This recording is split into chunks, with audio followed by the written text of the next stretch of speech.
சில வாரங்களாக தேவ சமூகத்திலே வைக்க வேண்டிய அப்பத்தை குறித்து நாம் கவனித்து கொண்டு வருகிறோம். ஆசரிப்பு கூடாரம் 3 பெரும் பகுதிகள் உள்ளது. அது தயவுசெய்து போடுங்க. பிரகாரம் உங்களுக்கு முன்னே நான் சொல்லி கொண்டு வந்திருக்கிறது போல ஆசரிப்பு கூடாரம் 3 பெரும் பகுதிகள் உள்ளது. ஒன்று பிரகாரம். இங்கே வந்தவுடனே பலிபீடம் இருக்கிறது, தொட்டி இருக்கிறது. அதுக்கு பின்னதாக இங்கே வாசஸ்தலம் என்று சொல்லப்படுகிற இடம் இருக்கிறது. கொஞ்சம் சவுண்டை கொஞ்சம் குறைங்கப்பா, ரொம்ப அலருது. இங்கே மேஜை, அந்த பரிசுத்த ஸ்தலம் என்று சொல்லப்படுகிற இடத்திலே மேஜை, தூபபீடம், குத்து விளக்கு ஆகிய 3 பொருட்கள் பரிசுத்த ஸ்தலத்திலே இருக்கிறது. இந்த பரிசுத்தத்திலே முதலாவது உள்ளதான் மேஜையின் மேல் அடுக்கி வைக்கப்பட்டிருக்கிற அப்பங்கள். இதை கடந்து உள்ளே போனால்தான் இங்கே மகா பரிசுத்த ஸ்தலம் என்ற பகுதி இருக்கிறது. நாம் அதை பின்னாலே கவனிக்கலாம். ஆண்டவருடைய கிருபையினாலே நாம் இந்த மேஜையிலே வைக்கப்படுகிற சமூகத்து அப்பங்கள் என்ற பகுதியை நாம் கவனித்து கொண்டு வருகிறோம். இந்த அப்பங்களை குறித்து நாம் தெளிவாக நாம் படித்து கொண்டு வருகிறோம். கடந்த வாரங்களிலே அந்த அப்பம் செய்யப்பட வேண்டிய முறையை குறித்து உங்களுக்கு நான் சொன்னேன்.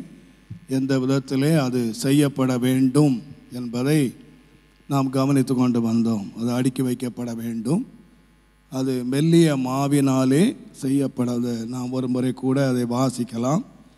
லேவியராகமத்தின் புஸ்தகம் 24ஆம் அதிகாரம் 5ஆம் வசனத்திலிருந்து 8ஆம் வசனம் வரைக்கும் நான் வாசிப்போமானால், லேவியராகமம் 24ஆம் அதிகாரம் 5ஆம் வசனத்தை வாசிக்கலாம். அன்றையும் மெல்லிய மாவை எடுத்து அதை 12 அப்பங்களாக சுடுவாயாக. ஒவ்வொரு அப்பம் மரக்காலிலே 10 பங்கு மாவினால் செய்யப்பட வேண்டும். அவைகளை நீ கர்த்தருடைய சந்நிதியிலே பரிசுத்தமான மேஜையின் மேல் 2 அடுக்காக ஒவ்வொரு அடுக்கில் அவ்வாறு அப்பம் இருக்கும்படியாக வைத்து ஒவ்வொரு அடுக்கினிடத்தில் சுத்தமான தூபவர்க்கம் போட கடவாய். அது அப்பத்தோடு இருந்து ஞாபகக்குறியாக கர்த்தருக்கு ஏற்ற தகன பலியாயிருக்கும். அப்பத்தை நித்திய உடன்படிக்கையாக இஸ்ரவேல் புத்திரர் கையிலே வாங்கி ஓய்வு நாள் தோறும் கர்த்தருடைய சந்நிதியிலே அடுக்கி வைக்க கடவன். எங்கள் அன்பின் ஆண்டவரே, நன்றியோடு நாங்கள் உம்மை ஸ்தோத்திரித்து இந்த வாசிக்கப்பட்ட வேத பகுதியை மறுபடியும் உம்முடைய அன்பான கரத்திலே அடியான் ஒப்பு கொடுக்கிறேன். தேவரீர் தயவாய் கரத்தில் எடுத்து உம்முடைய நாமத்தை மகிமைப்படுத்தி இந்த வேத பகுதியின் மூலமாக இன்றைக்கு நாங்கள் கற்றுக்கொள்ள வேண்டிய வேத சத்தியங்களை உள்ளதின்படியே நாங்கள் அறிந்து கொள்ள எங்கள் கண்களை திறந்தரலும், அதை கேட்க எங்கள் செவிகளையும் இருதயத்தையும் திறந்தரலும். நீரே போதகராய் வந்து எங்களுக்கு சத்தியங்களை போதிப்பீராக. உம்முடைய நாமத்தை மகிமைப்படுத்தும். இயேசுவின் நாமத்தில் பிதாவே, ஆமென். தேவனுடைய நாமத்துக்கு மகிமை உண்டாவதாக. கடந்த வாரத்திலே நாம் இந்த அப்பம் செய்யப்பட வேண்டிய முறையை குறித்து நாம் கவனித்தோம். அதை மெல்லிய மாவினாலே செய்ய கடவாய் என்று நாம் வாசித்தோம். இந்த மெல்லிய மாவு என்று சொல்லுகிறது, நாம் அறிந்திருக்கிறபடி ஒரு கோதுமை மணி இருக்கிறது. அந்த மணி மாவாக வேண்டுமானால் முதலாவது உடைக்கப்பட வேண்டும், அப்புறம் அது மாவாக்கப்பட வேண்டும். அந்த மாவு ஜலிக்கப்பட்டு மெல்லிய மாவாக வேண்டும். சும்மா மாவில் அப்பம் செய்ய என்று சொல்லலை, குறிப்பாக சொல்லி இருக்கிறது மெல்லிய மாவாக நீ அதை செய்ய வேண்டும், மெல்லிய மாவினாலே செய்ய வேண்டும். இந்த மெல்லிய மாவினால் செய்த அப்பந்தான் எங்கே வரும் என்று கேட்டிங்கன்னா தேவனுடைய சமூகத்துக்கு வரும். தேவனுடைய சமூகத்தில் வரணும்னா இது மெல்லிய மாவினால் செய்யப்பட வேண்டும். நான் இதை உட்கார்ந்து யோசித்து பார்த்தேன். ஒரு கோதுமையானது வயல் நிலத்திலே விளைகிறது. அதை எஜமான் நன்றாக அடித்து அதில் உள்ள பதர்கள் எல்லாவற்றையும் விலக்கி அதை என்ன செய்கிறான்னா களஞ்சியத்தை கொண்டு வர்றான். இப்போ அது என்னவா இருக்குன்னு கேட்டிங்கன்னா மணியாக, ஒரு கோதுமை மணி. இப்போ இந்த கோதுமை மணியில் இருந்து தான் கோதுமை மாவு செய்யணும். அப்போ முதலாவது நீங்கள் பார்த்தீங்கன்னா ஃபர்ஸ்ட் எக்ஸ்பீரியன்ஸ் அது எல்லாம் அந்த பதர் எல்லாம் அந்த கழிகிறது என்று சொன்னால் நம்மை ஆண்டவர் அவிசுவாசிகளிலிருந்து நம்மை பிரித்து நம்மை மணிகளாக தேவன் தெரிந்தெடுக்கிறார். ஒரு விசுவாசியாக வர்றான். இந்த விசுவாசியாக வந்தவனைத்தான் ஆண்டவர் அடுத்த அனுபவத்தை கொண்டு வருகிறார். தேவனுடைய நாமத்துக்கு நீங்கள் வேதத்தை நன்றாக அறிந்து பார்த்தீர்களானால் தேவனுடைய அழைப்பிலே 3 விதமான ஸ்டாண்டர்ட், 3 விதமான நிலைமையை பார்க்கலாம். ஒன்று தேவனால் தெரிந்து கொள்ளப்படுதல், இன்னொன்று தேவனாலே பிரித்தெடுக்கப்படுதல், இன்னொன்று தேவனுக்கு அர்ப்பணித்தல், ஒப்பு கொடுத்தல். விசுவாசன எல்லாருமே விசுவாசிகள் தான், எல்லாருமே கர்த்தருடைய பிள்ளைகள் தான். ஆனால் இந்த பிள்ளைகள் தேவன் வித்தியாசமான பகுதிகளிலே அவர்களை நடத்துகிறார். முதலாவது தேவன் அவர்களை பிரித்தெடுக்கிறார். நீங்கள் இந்த ஆசரிப்பு கூடாரத்தை கவனிக்கும் பொழுது கூட முதல் பகுதியில் பிரகாரத்துக்கு வருகிறார்கள். அவர்கள் எல்லாரும் வரலாம். லேவியன், ஆசாரியன், பிரதான ஆசாரியன், விசுவாசிகள் எல்லாரும் உள்ள வரலாம்.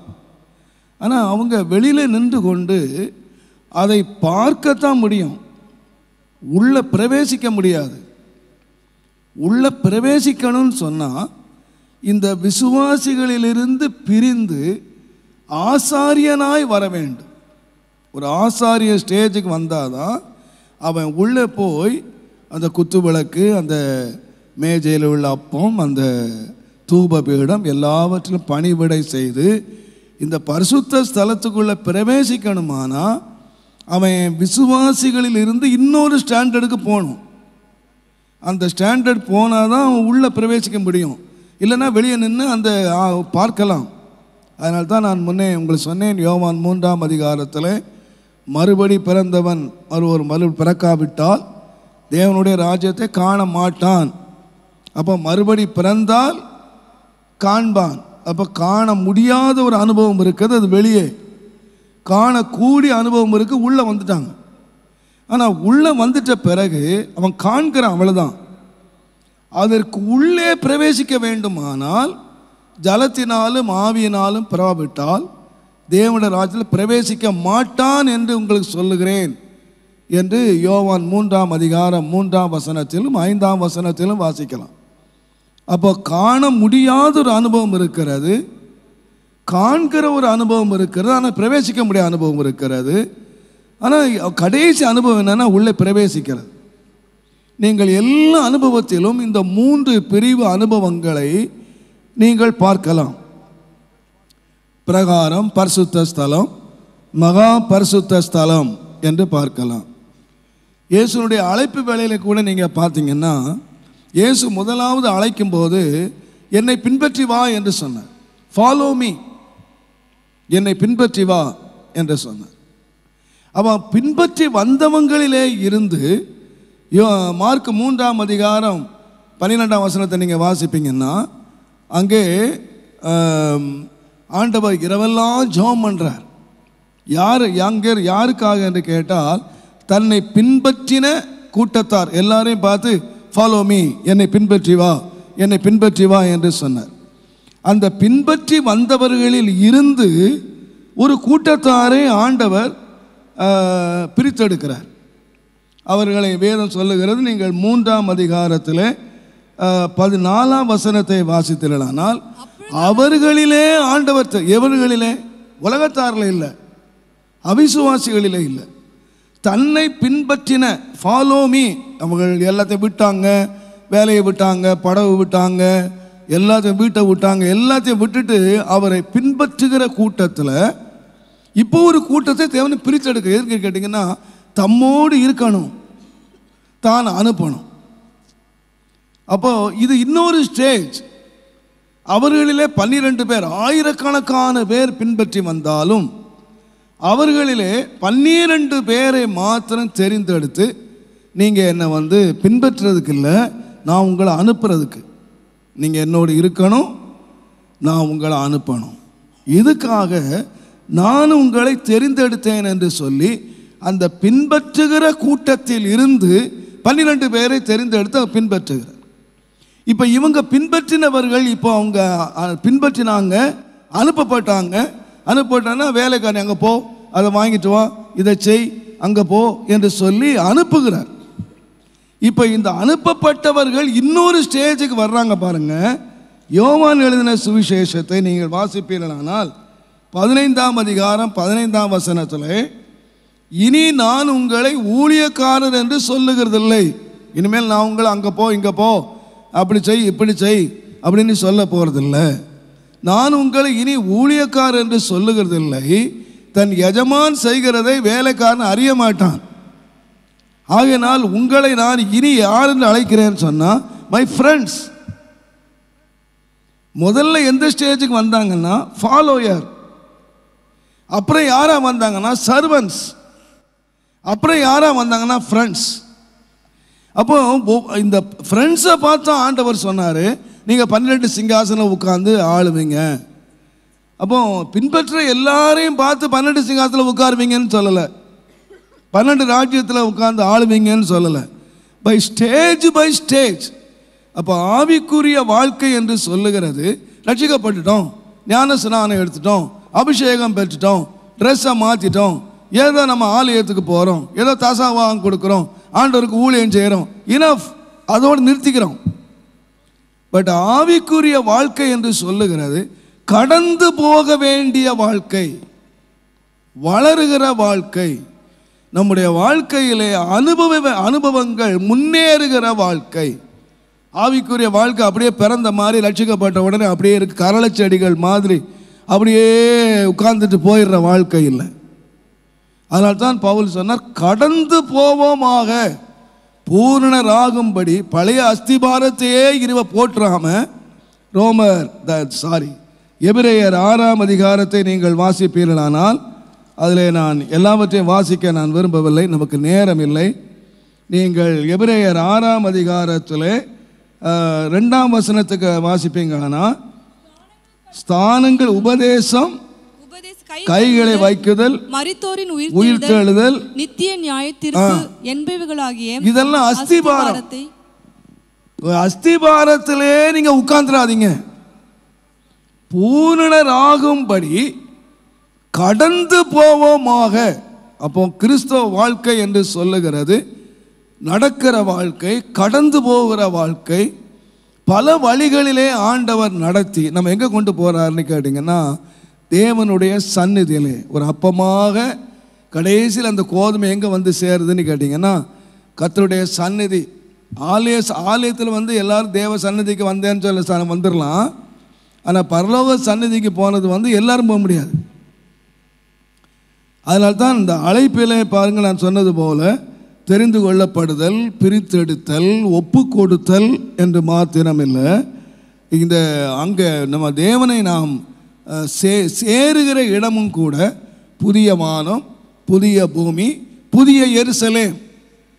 வித்தியாசமான அவரவர்களுடைய அனுபவத்துக்கு ஏற்ற விதமாக, அவர்களுடைய பூரணத்துக்கு ஏற்ற விதமாக. நான் சொல்லுவேன், ரட்சிக்கப்படும் போது தண்டனைக்கு தப்பிடுறான். அதுதான் அப்போஸ்தலனாகிய பவுல் கொஞ்சம் வித்தியாசமாக எழுதின வேளையில் வேண்டுமானால் அதை கவனித்து விட்டு போகலாம். அப்போஸ்தலனாகிய பவுல் கொரிந்தியருக்கு எழுதின நிருபம் 1 கொரிந்தியர் 15ஆம் அதிகாரத்தை நீங்கள் வாசிப்பீர்களானால் 39ஆம் வசனம் பாருங்க. எல்லா மாம்சமும் ஒரே விதமான மாம்சம் அல்ல, மனுஷருடைய மாம்சம் வேறு, மிருகங்களுடைய மாம்சம் வேறு, மாம்சங்களுடைய மாம்சம் வேறு, மச்சங்களுடைய மாம்சம் வேறு, பறவைகளுடைய மாம்சம் வேறே, வானத்துக்குரிய மேனிகள் உண்டு, வானத்துக்குரிய மேனிகள் உண்டு, பூமிக்குரிய மேனிகள் உண்டு, பூமிக்குரிய மேனிகள் உண்டு, வானத்துக்குரிய மேனிகளுடைய வானத்துக்குரிய மேனிகளுடைய மகிமையும் வேறு, பூமிக்குரிய மேனிகளுடைய மகிமையும் வேறு. மேனினா சரீரம், மச்சத்தினுடைய மகிமை, மச்சத்தினுடைய சரீரம் வேற, பறவையினுடைய சரீரம் வேற, மிருகத்தினுடைய சரீரம் வேற, மனுஷனுடைய மாமிசம் வேற. இப்போ அவர் சொல்லிட்டு வானத்துக்குரிய மகிமை வேற. வானத்தில் 3 பொருட்கள் இருக்கு. ஒன்று சூரியன், இன்னொன்று சந்திரன், இன்னொன்று நட்சத்திரம். அப்போ வானத்துக்கு மகிமையில் அங்கே போகும் பொழுது 3 விதமான, ஒன்று சூரியனை போன்றவர்கள், ஒன்று சந்திரனை போன்றவர்கள், ஒன்று நட்சத்திரத்தை போன்றவர்கள். இந்த 3க்கும் மகிமை வேற. சூரியனுடைய மகிமை வேற, சந்திரனுடைய மகிமை வேற, நட்சத்திரங்களுடைய மகிமை வேற. அவர் சொல்லுகிறார், நட்சத்திரத்தில் நட்சத்திரங்களுக்கு மகிமை வேற. நீங்கள் நினச்சிக்காதீங்க ஏசை விசுவாசிகள் எல்லாம் ஒரே இடத்துல அங்கே போய் கோட்டை அடிச்சு உட்கார நினைக்காதீங்க. தேவனுடைய அங்கே தேவன் வைத்துக்கிறது அவனவனுடைய வளர்ச்சிக்கு தக்கதா, அவனவன். அதனால தான் ஆண்டவர் சொன்னார், பரிசுத்தமாக இருக்கிறியா இன்னும் பரிசுத்தமாக, நீதி செய்தியா இன்னும் நீதி செய். அவனவனுடைய கிரியைக்கு தக்க பலன். இப்போ பலனை ஆண்டவர் கொடுக்கும்போது எல்லாம் ஏசிய சர்ச்செல்லாம் வாங்க, ஆவடி ஏசி எல்லாம் அங்கே போங்க, அந்த ஐபிசி எல்லாம் அங்கே போங்க, சிபிஎம் எல்லாம் இங்கே போங்க அப்படின்னு அங்கே கொட்டா போட்டு ஒதுக்க மாட்டார். சர்ச்சு போகாது. சர்ச்சு வேணுமானா இங்கே ஒரு கொட்டா அடக்கி வச்சுருக்கலாம், அவ்வளோதான். ஆனால் மகிமைக்கு போகிறது அவனவனுடைய கிரியை, அவனவன் தேவனோடு கூட வைத்திருக்கிற உறவு, அவனவன் தன்னை பரிசுத்தம் பண்ணி கொள்ளுகிற உறவு, அவனவன் தேவனோடு ஐக்கியத்தை வைத்துக் கொள்ளுகிற உறவு. அங்கே எந்த போர்டு வராது. எவ்ரி பர்சன் அவனவன் தன்னுடைய கிரியைக்கு தக்க பலனை அடையும்படிக்கு சிங்காசனம் இருக்க வேண்டும் என்று 2 கொரிந்தியர் 5:17 வாசிக்கிறோம். அப்போ நாம் தனியாக நிற்கணும் தேவனுக்கு முன்பதாக, அவனவனுடைய கிரியை. அப்போ நம்ம இங்கே வாசிக்கிறோம், வித்தியாசமான ஒரு நிலையிலே தேவன் நம்மை கொண்டு போகிறான். நாம் நினைக்கணும், நாம் எப்போதும் நினச்சிக்கணும், நான் அவனை போல இல்லை, அந்த பரிசேன்னு சொன்ன மாதிரி அவனை போல இல்லை, இவனை போல இல்லை, ஏன் சபை அவன் சபை போல இல்லை, இவன் சபை போல இல்லைன்னு சொல்லி நாம் சபைகளை பார்த்து மற்றவர்களை பார்த்து நாம் நம்மை நிதானித்து கொள்ளக்கூடாது. அவங்கள விட நான் பரவாயில்ல, அவங்க அப்படி இருக்காங்க, நான் இப்படி இருக்கிறேன் என்று மற்றவர்களை வைத்து நம்மை வைத்து கொள்ளக்கூடாது. நாம் மேலானவைகளை இயேசுவை நோக்கி, விசுவாசத்தை துவக்கிறவரும் விசுவாசத்தை முடிக்கிறவருமாகிய அவரை நோக்கி, அவர் தான் நமக்கு மாதிரி வச்சுட்டு போனார். தன்னுடைய அடிச்சுவடுகளை பின்பற்றும்படி இயேசு தனக்கு மாதிரி வச்சுட்டு போனார். நமக்கு மாதிரி வச்சுட்டு, எந்த சபையும் மாதிரி வைக்கல, எந்த அப்போஸ்தலனையும் மாதிரியாக வைக்கல, எந்த சபையும் ஆண்டவர் மாதிரியாக வைக்கல. நீ விசுவாசிகளுக்கு மாதிரியாக இரு என்று சொன்னாலும், அவனை தீமோத்தேயுவை நீ விசுவாசிகளுக்கு மாதிரியாக இரு என்று சொன்னாலும் அந்த மாதிரியை பின்பற்றுன்னு சொல்லலை. மாதிரி யார், மாடல் யார்னா இயேசு தான் மாடல். அவரை தான் நாம் பின்பற்றணும். அவரை போல நாம் மாறணும், அவருக்கு ஒப்பாக நாம் மாறணும். அதிலே நான் மேலான அனுபவத்துக்குள்ளே நான் செல்ல வேண்டும் என்று நான் நினைக்கிறேன். அப்படியே நான் விசுவாசிக்கிறேன்.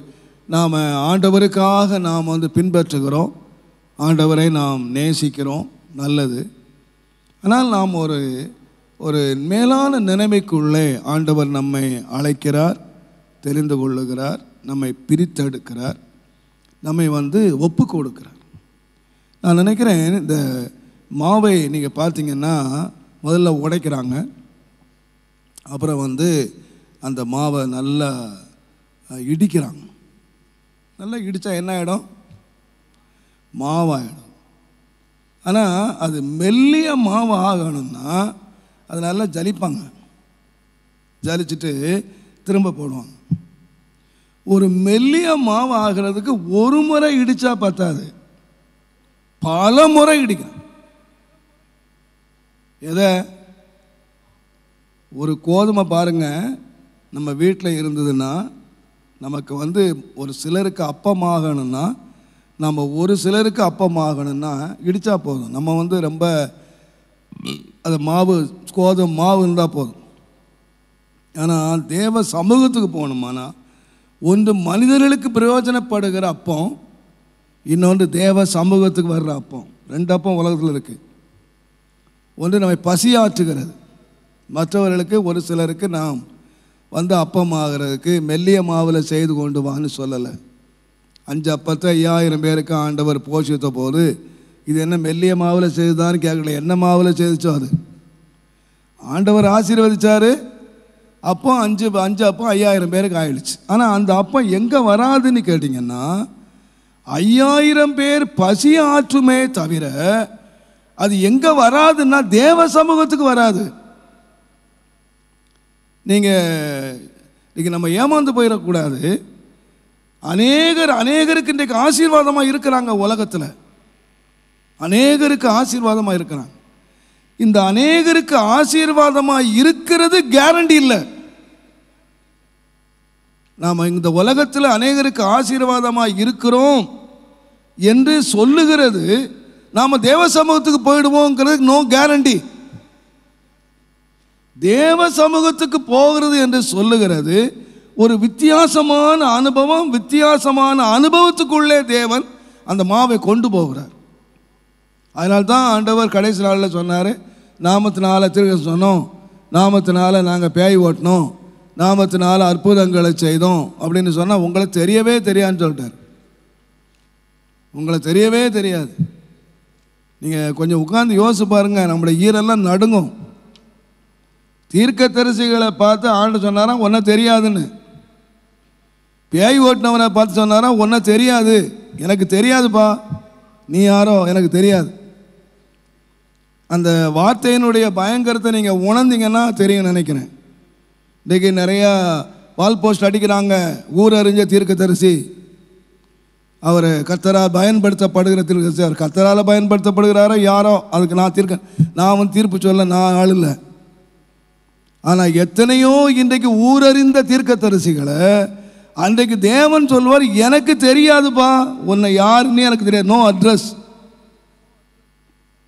அதை நீங்கள் யோசித்து பாருங்க கொஞ்சம் எவ்வளோ பயங்கரமாக. அதனால தான் ஏன் சொன்னார், உலகம் முழுவதையும் ஒருவன் ஆதாயம் பண்ணினாலும், இது நீங்கள் வேற இடத்துல எடுத்து பாருங்க, உலகம் முழுவதையும் நான் வந்து ரட்சிப்புக்குள்ளே கொண்டு வந்துட்டு ஏன் ஆத்மாவை கெடுத்து கொள்ளலாம். உலகம் முழுவதையும் நான் ஆதாயம் பண்ணிட்டேன் அப்படிங்கிறதுக்காக நான் வந்து பரிசுத்தவன் ஆயிட்டேங்கிறதுக்கு நோ கேரண்டி. கர்த்தர் கழுதையை கொண்டு பேசினார், அதனால கழுதை பரலோகம் போயிருமா? பீலையாமுடைய மதியினத்தை கழுதையை கொண்டு பேசி தடுத்தார். பீலையாம் வந்து பெரிய ஆளாக இருக்கலாம், அவருக்கு விலை வந்து எல்லா ஆஸ்தி வீடு நிறைய ஆஸ்தி கொடுக்குற அளவுக்கு அவர் பெரிய ஆளாக இருக்கலாம். ஆனால் அவருடைய மதியினத்தையே கழுதை தடுத்துச்சு, அதனால கழுதை பரலோகத்துக்கு போகாது. அதனால தான் ஆண்டவர் சொன்னார், இந்த பாரு, நீங்கள் ஆபிரகாமின் பிள்ளைகள் என்று சொல்லிக்கொள்ள நினையாதிருங்கள், இந்த கல்லுகளினாலே அப்பங்களை செய்திருவார். பரலோகத்துக்கு இந்த கல்லுகளை கொண்டு வச்சிருவார் மேலே, அவரால் வல்லமை இருக்கிறது. உங்களுக்கு கொடுக்கப்பட்ட அந்த தருணத்தை நீங்கள் ஆபிரகாமின் பிள்ளைகள் என்று சொன்னீங்கன்னா அதுக்கேற்ற கனிகளை கொடுங்க, லைஃப்பில் காட்டுங்க, ஜீவியத்தில் காட்டுங்க. நான் ஆபிரகாம் பிள்ளைன்னு எழுதி நெத்தியில் ஒட்டிக்கிட்டு உன் இஷ்டம் போல் ஜீவிச்சுட்டு நான் ஆபிரகாமுக்கு எடுத்து வந்துடுவேன் அப்படின்னு நினச்சா நான் உன்னை நீயே ஏமாற்றி கொள்வாய், உன்னை நீயே வந்து மோசம் பண்ணி கொள்வாய். அதனால் இன்றைக்கு கிறிஸ்தவர்களுக்கும் ஒரு பெரிய எச்சரிக்கை இருக்கிறது. கிறிஸ்தவங்க சும்மா தான் தோணித்தனமாக மன இஷ்டம் போல் ஜீவிச்சுட்டு மன இஷ்டம் போல் நடந்துட்டு மன இஷ்டம் போல் எல்லாம் அனுபவிச்சுட்டு அப்புறம் செத்த உடனே போய் மேலே போயிடலாம், பரலோகத்துக்கு போயிடலாம், நம்ம ரட்சிக்கப்பட்டுட்டோம், நம்ம ஞானஸ்நானம் எடுத்துட்டோம், நம்ம மேலே போயிடலாம் அப்படின்னு நினச்சி ஏமாந்து போயிடக்கூடாது. நாம் ஏமாற்றி கொள்ளக்கூடாது. 14 நிருபங்களை எழுதி வானத்துக்கு 3ஆம் வானத்துக்கு எடுத்துக்கொள்ளப்பட்ட தேவ மனுஷன், சபைகளை உருவாக்கின தேவ மனுஷன் பயத்தோடு கடைசியில் எழுதுகிறாரு, நான் எப்படியாயிலும் உயிரோடு எழுந்திருக்க தகுதியாகும்படிக்குன்னு எழுதுறார். ஏன் அந்த வார்த்தை எழுதினாரு? மற்றவர்களுக்கு பிரசங்கம் பண்ணுகிற நான் தானே ஆகாதவனாய் போய்விடாதபடிக்கு அப்படின்னு எழுதணுமானா யார் எழுதுனது? சாதாரண ஆளா? இன்றைக்கு நிறைய ஊழியக்காரங்க பரலோகத்துக்கு சீசன் டிக்கெட் வாங்கி வச்சுருக்கான். காலைல பிரேக்ஃபாஸ்ட் இங்கே சாப்பிட்றான், லஞ்ச் அங்கே சாப்பிட்றான். ஊரை ஏமாத்துற மாதிரி. அது வேணுமானா வசனம் தெரியாதவங்க உட்காந்து ஏமாந்துட்டு வாயை பொழந்துக்கிட்டு இருக்கலாம். வசனம் தெரியுமானால் ஒரு தேவனுடைய மனுஷன், மூன்றாம் ஆனவர் எடுத்துக்கொள்ளப்பட்ட மனுஷன் சொல்கிறான், நான் தகுதியாகும்படிக்கு, எப்படியாயிலும் தகுதியாகும்படிக்கு என் சரீரத்தை ஒடுக்கி அடக்கி கீழ்ப்படுத்துகிறேன். தேவனுடைய நாமத்துக்கு மகிமையும் கனமும் உண்டாவதா. இப்போ நான் சொல்கிறேன் பாருங்கள், நம்ம எனக்கு இந்த மெல்லிய மாவை பற்றி நான் யோசிக்கும் பொழுது உண்மையாகவே எனக்கு ரொம்ப பயமாக இருந்துச்சு. தேவ சமூகத்துக்கு அந்த சமூகத்து அப்பங்களை செய்வாயா? இப்போ நீங்களும் நானும் என்ன செய்யணும்னு கேட்டிங்கன்னா, நம்ம எங்கே போகணும்னு கேட்டிங்கன்னா, தேவ சமூகத்தில் நாம் எப்போதும் அவரோடு இருக்கும்படி. கிறிஸ்தவ வாழ்க்கையில் 2 அனுபவம் இருக்குது. ஒன்று, தேவன் உலகத்தின் முடிவு பரியந்தம் நம்மோடு இருக்கிறார். ஆனால் மகிமையிலே நம்மோட கர்த்தர் இருக்கிறார். இங்கே நாம் மகிமையிலே கர்த்தர் நம்மோடு இருப்பார், நாம் அவரோடு இருப்போம். இங்கே நம்மோடு இருக்கிறார், நாம் அவரோடு இருப்போம். இப்போ அந்த அனுபவத்துக்கு நம்மை ஆயத்தமாக்கி நம்மை அந்த சந்நிதியாக கொண்டு போய் அவருடைய சமூகத்தில் நிறுத்தத்தக்கதாக கர்த்தர் நம்மை ஒரு மேலான ஒரு நிலைமைக்கு தேவன் அழைக்கிறார். இதை ஆண்டவர் இந்த நாம் சொன்னது போல் ஒரு மாவை என்ன பண்ணுறாருன்னா, பல முறை ஆண்டவர் ஒரு பரிசுத்தவானுடைய வாழ்க்கையில் ஒரே முறை அல்ல, பல முறை செய்கிறார். உங்களுக்கு தெரியும், யோபின் புஸ்தகம் 33ஆம் அதிகாரம், யோபின் புஸ்தகம் தயவு செய்து 33ஆம் அதிகாரம் 30ஆம் வசனம் பாருங்க.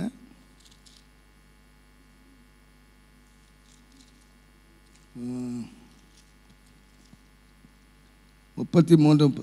அவர் இவைகளை எல்லாம் அவனிடத்தில் பலமுறை நடப்பிக்கிறார். நீங்கள் வீட்டில் போய் தயவு செய்து 19ஆம் வசனத்திலிருந்து 30ஆம் வசனம் வரைக்கும் நீங்கள் வாசித்து பாருங்க. அங்கே அந்த ஒரு வசனம் சொல்லுகிறது, அவன் தன் படுக்கையிலே பாதையினாலும் தன் சகல எலும்புகளிலும் அகோரமான நோவினாலும் தண்டிக்கப்படுகிறான் அல்லது சிட்சிக்கப்படுகிறான். யாரை சிட்சிக்கிறார்? எவனை நேசிக்கிறாரோ அவனை சிட்சிக்கிறார். அவன் ஒரு தவறு செய்கிற வேளையில் தன்னுடைய பரிசுத்தத்தில் பங்குள்ளவன் ஆகும்படியாக அவனை சிட்சிக்கிறார். எப்படி சிட்சிக்கிறார்னா, படுக்கையிலே வாதையிலே எலும்புகளிலே அகோரமான நோவினாலும் அவனை சிட்சிக்கிறார். அவன் ஜீவன் அப்பத்தையும் அவன் ஆத்துமா ருசிகரமான போஜனத்தையும் அரோசிக்கும். அவன் மாம்சம் காணப்படாதபடிக்கு அழிந்து மூடப்பட்டிருந்த அவன் எலும்புகள் வெளிப்படுகிறது. அவன் ஆத்துமா பாதாளத்துக்கும் அவன் பிராணன் சாவுக்கும் சமீபிக்கிறது. அப்போ அந்த வேளையிலே அவன் ஜெபம் பண்ணி மீட்பரை கண்டுபிடிக்கிறான். 26ஆம் வசனத்தில் அவன் தேவனை நோக்கி விண்ணப்பம் பண்ணும்போது அவன் அவருடைய சமூகத்தை கம்பீரத்தோடே பார்க்கும்படி அவன் மேல் பிரியமாகி அந்த மனுஷனுக்கு அவனுடைய நீதியின் பலனை கொடுப்பார். அவன் சொல்கிறான், அவன் மனுஷரை நோக்கி பார்த்து, நான் பாவம் செய்து செம்மையானதை புரட்டினேன், அது எனக்கு பிரயோஜனமாக இருக்கவில்லை. என் ஆத்துமா படுகுழியிலே இறங்காதபடி அவர் அதை ரட்சிப்பார். ஆகையால் என் பிராணன் வெளிச்சத்தை காணும் என்று சொல்லுவான். தேவன் மனுஷனுடைய ஆத்மாவை படுகொலிக்கு விலக்கிறதற்கும் அவனை ஜீவனுள்ளோரின் வெளிச்சத்தினாலே பிரகாசிப்பிக்கிறதற்கும் அவர் இவைகளை எல்லாம் அவனிடத்திலே பல முறை நடப்பிக்கிறார். எத்தனை முறை? பல முறை. ஒரு முறை இல்லை, பல முறை. எதுக்காக செய்கிறாரா? அங்கே சொல்லப்படுகிறது, படுகொலிக்கு விலக்கணும், ஜீவனுள்ளோரின் வெளிச்சத்தினாலே பிரகாசிப்பிக்கிறதுக்காக, அவனுடைய எல்லாத்தையும் எடுக்கிறதுக்கு. தேவன் அவனுடைய வாழ்க்கையில் பல முறை, ஒரு முறை இல்லை பல முறை இடிச்சு அவனை சலிச்சு அவனை ஒன்றுமில்ல தெரியாமல் ஆக்கி. என்ன அழகு, கோதுமை மணி என்ன அழகாக இருந்திருக்கும், நல்லா சேர்த்து வச்சா என்ன அழகாக இருக்கும். இதை தெரியாமல் ஆக்கி அவனை மெல்லிய சலிச்சு அடித்து அவன் சொல்லுவான், ஐயோ இது போதாதா, இந்த இடி போதா, இப்போ தான் ஒரு இடி வாங்கினேன், இப்போ இன்னொரு இடி போதாதா, போதும்னு சொல்கிறோம். இல்லை எது வரைக்கும் இடிக்கிறார்னா சாஃப்ட் ஆகிற வரைக்கும், நல்ல மெல்லிய பட்டு மாதிரி ஆகிற வரைக்கும். யாரை இடிக்கிறார்னா இந்த கோதுமை மாவு என்ன, இந்த கோதுமை என்ன ஜெபம் பண்ணுன்னு கேட்டிங்கன்னா, ஆண்டவரே நான் 4 பேருக்கு ஆசீர்வாதமாக இருக்கிறேன் அப்படின்னு சொல்கிற மாவுக்கெல்லாம் இந்த இடி கிடையாது. யாருக்கு ரொம்ப இடின்னு கேட்டிங்கன்னா, உங்களுடைய சமூகத்துக்கு என்ன ஆயத்தமாக்க ஆண்டவரே, உம்மோடு கூட உங்களுடைய சமூகத்தில் இருக்கணும்னு சொல்கிறான் பாருங்க, உம்மை போல் ஆக்குன்றான் பாருங்க, அவனை தான் போட்டு தேவ சமூகத்துக்கு வரணுமே, சமூகத்துக்கு அப்பமா மாறணுமே, அவனை தான் இடிக்கிறார். அதனால தான் சொன்னார், நீ சிட்சிக்கப்படும் போது சோர்ந்து போகாதப்பா, பரிசுத்தத்துக்கு பங்குள்ளவன் ஆகும் பொருட்டு அவர் அவனை சிட்சிக்கிறார். அப்போ ஏன் சிட்சிக்கிறார்னு கேட்டால், ஆசீர்வதிக்கிறதுல பரிசுத்த பங்குள்ளவன் ஆகும். அதுக்கு தானே தேவன். பரிசுத்தம் இல்லாமல் ஒருவனும் தேவ சமூகத்துக்கு வர முடியாது. என்னதான் பிரசங்கம் பண்ணிட்டேன், நான் 4 பேரை மருத்துவரை எழுப்பிட்டேன், என்னெல்லாம் சொல்லலாம், அது வரம், இது வாழ்க்கை. பரலோகத்துக்கு வரம் வராது, பரலோகத்துக்கு வாழ்க்கை கொண்டு போகும். வரம் ஒரு நாள் நான் பரலோகத்துக்கு கொண்டு போகாது. அது இந்த உலகத்திலே ஆண்டவர் நாம் மகிமைப்படுவதற்காக, 4 பேரை ரட்சிக்கிறதுக்காக ஆண்டவர் சில வரங்களை நமக்கு தருகிறார் ஊழியத்துக்காக. ஆனால் கிறிஸ்தவம் என்று சொல்லுகிறது வரம் அல்ல, வாழ்க்கை. நம்முடைய வாழ்க்கையை நம்ம ஒவ்வொரு நாளும் நம்ம ஆராய்ந்து பார்த்து, ஆண்டவரே இன்னும் இடியாப்பா, இன்னும் என் வாழ்க்கையில் என்னத்தை நான் இன்னும் என்ன நொறுக்கணுமோ, இன்னும் எதை நான் விடணுமோ, எதில் நான் இன்னும் சீர்படணுமோ, எதில் இன்னும் நான் சரிப்படுத்தணுமோ, இன்னும் என்னை ஒடுக்கி இன்னும் என்னை கீழ்ப்படுத்தி ஆண்டவரே என்னை சீர்படுத்தும் என்று ஒருவன் ஒப்பு கொடுப்பான். ஆனால் நான் எல்லா பயத்தோடும் நான் தாழ்மையோடும் சொல்லுவேன், ஆண்டவர் அவர்களை யாராக மாற்றுகிறார் என்று கேட்டால், அவர்களை மெல்லிய மாவாக மாற்று. அன்றைக்கு இந்த விஷயத்தை நான் தேவ சமூகத்தில் யோசித்து கொண்ட வேளையில் ஒரு சின்ன ஒரு ஆண்டவராக இயேசுவே ஒரு வெளிப்படுத்தலாக ஆண்டவரை பாருங்கள். ஆண்டவர் இந்த 3 விதமான நிலைமைக்கு வந்திருக்கிறார். நீங்கள் நமக்கு எல்லாருக்கும் வாசித்த சம்பவம் தான், நீங்கள் வாசித்து பாருங்கள். பிலிப்பியர் 2ஆம் அதிகாரம் தயவு செய்து 6ஆம் வசனத்தையும் 7ஆம் வசனத்தையும் பாருங்கள். பிலிப்பியர் 2:6-7. தேவனுடைய ரூபமாய் இருந்தும் தேவனுக்கு சமமாய் இருப்பதை கொள்ளையாடின பொருளாக எண்ணாமல். அவருடைய ரூபம் என்ன? ஃபர்ஸ்ட் அவருடைய ரூபம் தேவனுடைய ரூபம். இப்போ அந்த ரூபத்தை விட்டுட்டார். வாசிங்க, திரும்ப வாசிங்க. அவர் தேவனுடைய ரூபமாய் இருந்தும் தேவனுக்கு சமமாய் இருப்பதை கொள்ளையாடின பொருளாக எண்ணாமல் தம்மை தாமே வெறுமையாக்கி அடிமையின் ரூபம் எடுத்து மனுஷர் சாயலானார். அப்போ 3 சாயல் அங்கே சொல்லியிருக்கு. முதலாவது தேவனுடைய ரூபம், இந்த ரூபத்தை விட்டுட்டார். அடுத்து என்ன ரூபம் சாயல் எடுத்தார்னா, நம்முடைய ரூபத்தின்படியே நம்முடைய சாயலின்படியேன்னு சொல்லியிருக்கு. அப்போ அவர் சாயலும் ரூபம் என்னன்னா தேவனுடைய ரூபமாய் தேவனுடைய சாயலாக இருந்தார். இப்போ அதை விட்டுட்டார். அதை விட்டுட்டு எங்கே வந்தார்னு கேட்டிங்கன்னா மனுஷ ரூபத்துக்கு வந்தார். மனுஷனாக நம்முடைய பாவத்தை போக்குறதுக்கு இந்த உலகத்தில் மனுஷனாக பிறந்தார். ஆனால் இந்த உலகத்தை விட்டு போகும்போது மனுஷ ரூபத்தை எடுக்கல, கடைசி அவர் எடுத்த கோலம் என்னன்னு கேட்டிங்கன்னா அடிமையின் ரூபம் எடுத்தார். இந்த மனுஷனிலேயும் உள்ள ஒரு லீஸ்ட் ஸ்டேஜ் தான் என்னது? அடிமை. ஒரு மனுஷங்க சொல்கிறவனுக்கு உரிமை இருக்குது, கேட்குறதுக்கு உரிமை இருக்குது. இன்றைக்கி வீட்டில் கூட உரிமைக்கு போராடுறாங்க. சம உரிமை, ஆணுக்கும் பெண்ணுக்கும் உரிமை இருக்கிறது, உரிமைக்காக போராடுறாங்க. கம்பெனியில் போனீங்கன்னா உரிமைக்காக போராடுறான். ஏய் நான் இவ்வளோ வேலை செய்கிறேன், எனக்கு போனஸ் கொடு, எனக்கு லீவு கொடு, எனக்கு அந்த உரிமை கொடு, இந்த உரிமை கொடு அப்படின்னு ஒரு தொழிலாளிக்கு உரிமை இருக்கிறது. ஏன்னா மனுஷன், அவன் மனுஷி, நானும் மனுஷன் தானே, எனக்கு வீட்டில் உரிமை இல்லையா அப்படின்னு கேட்கறதுக்கு உரிமை இருக்கு. ஒரு தொழிலாளிக்கு உரிமை இருக்கு, அவன் கேட்கறதுக்கு அவன் ஸ்ட்ரைக் பண்ணி தன் உரிமைகளை பெறுறதுக்கு உரிமை இருக்கு. பட் அடிமைக்கு எந்த உரிமையும் கிடையாது. அவன் பேசவே முடியாது, அவன் கேட்கவே முடியாது. அவன் சாகு வரைக்கும் அவன் யாருன்னு கேட்டிங்கன்னா தனக்காக ஒரு உரிமை, தனக்காக ஒரு எந்த காலத்தையும் கேட்க முடியாது. அவன் உரிமையற்றவன். அதான் மனுஷனை விட கீழான நிலைமைக்கு அவன் போயிடுறான், அடிமை.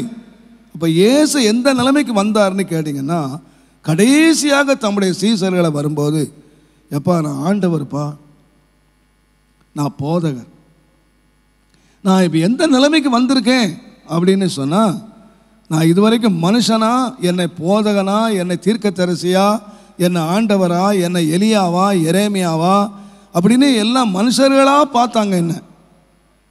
ஆனால் இப்போ நீங்கள் என்னை யார் என்று கேட்டால் நீங்கள் என்ன சொல்லுவீங்க அப்படின்னு சொன்னால், உமை எரேமியா சொல்கிறாங்க, உமை யோவான்னு சொல்கிறாங்க, உமை அப்படி சொல்கிறாங்க. ஒரு மனுஷனாக தான் சொன்னான்.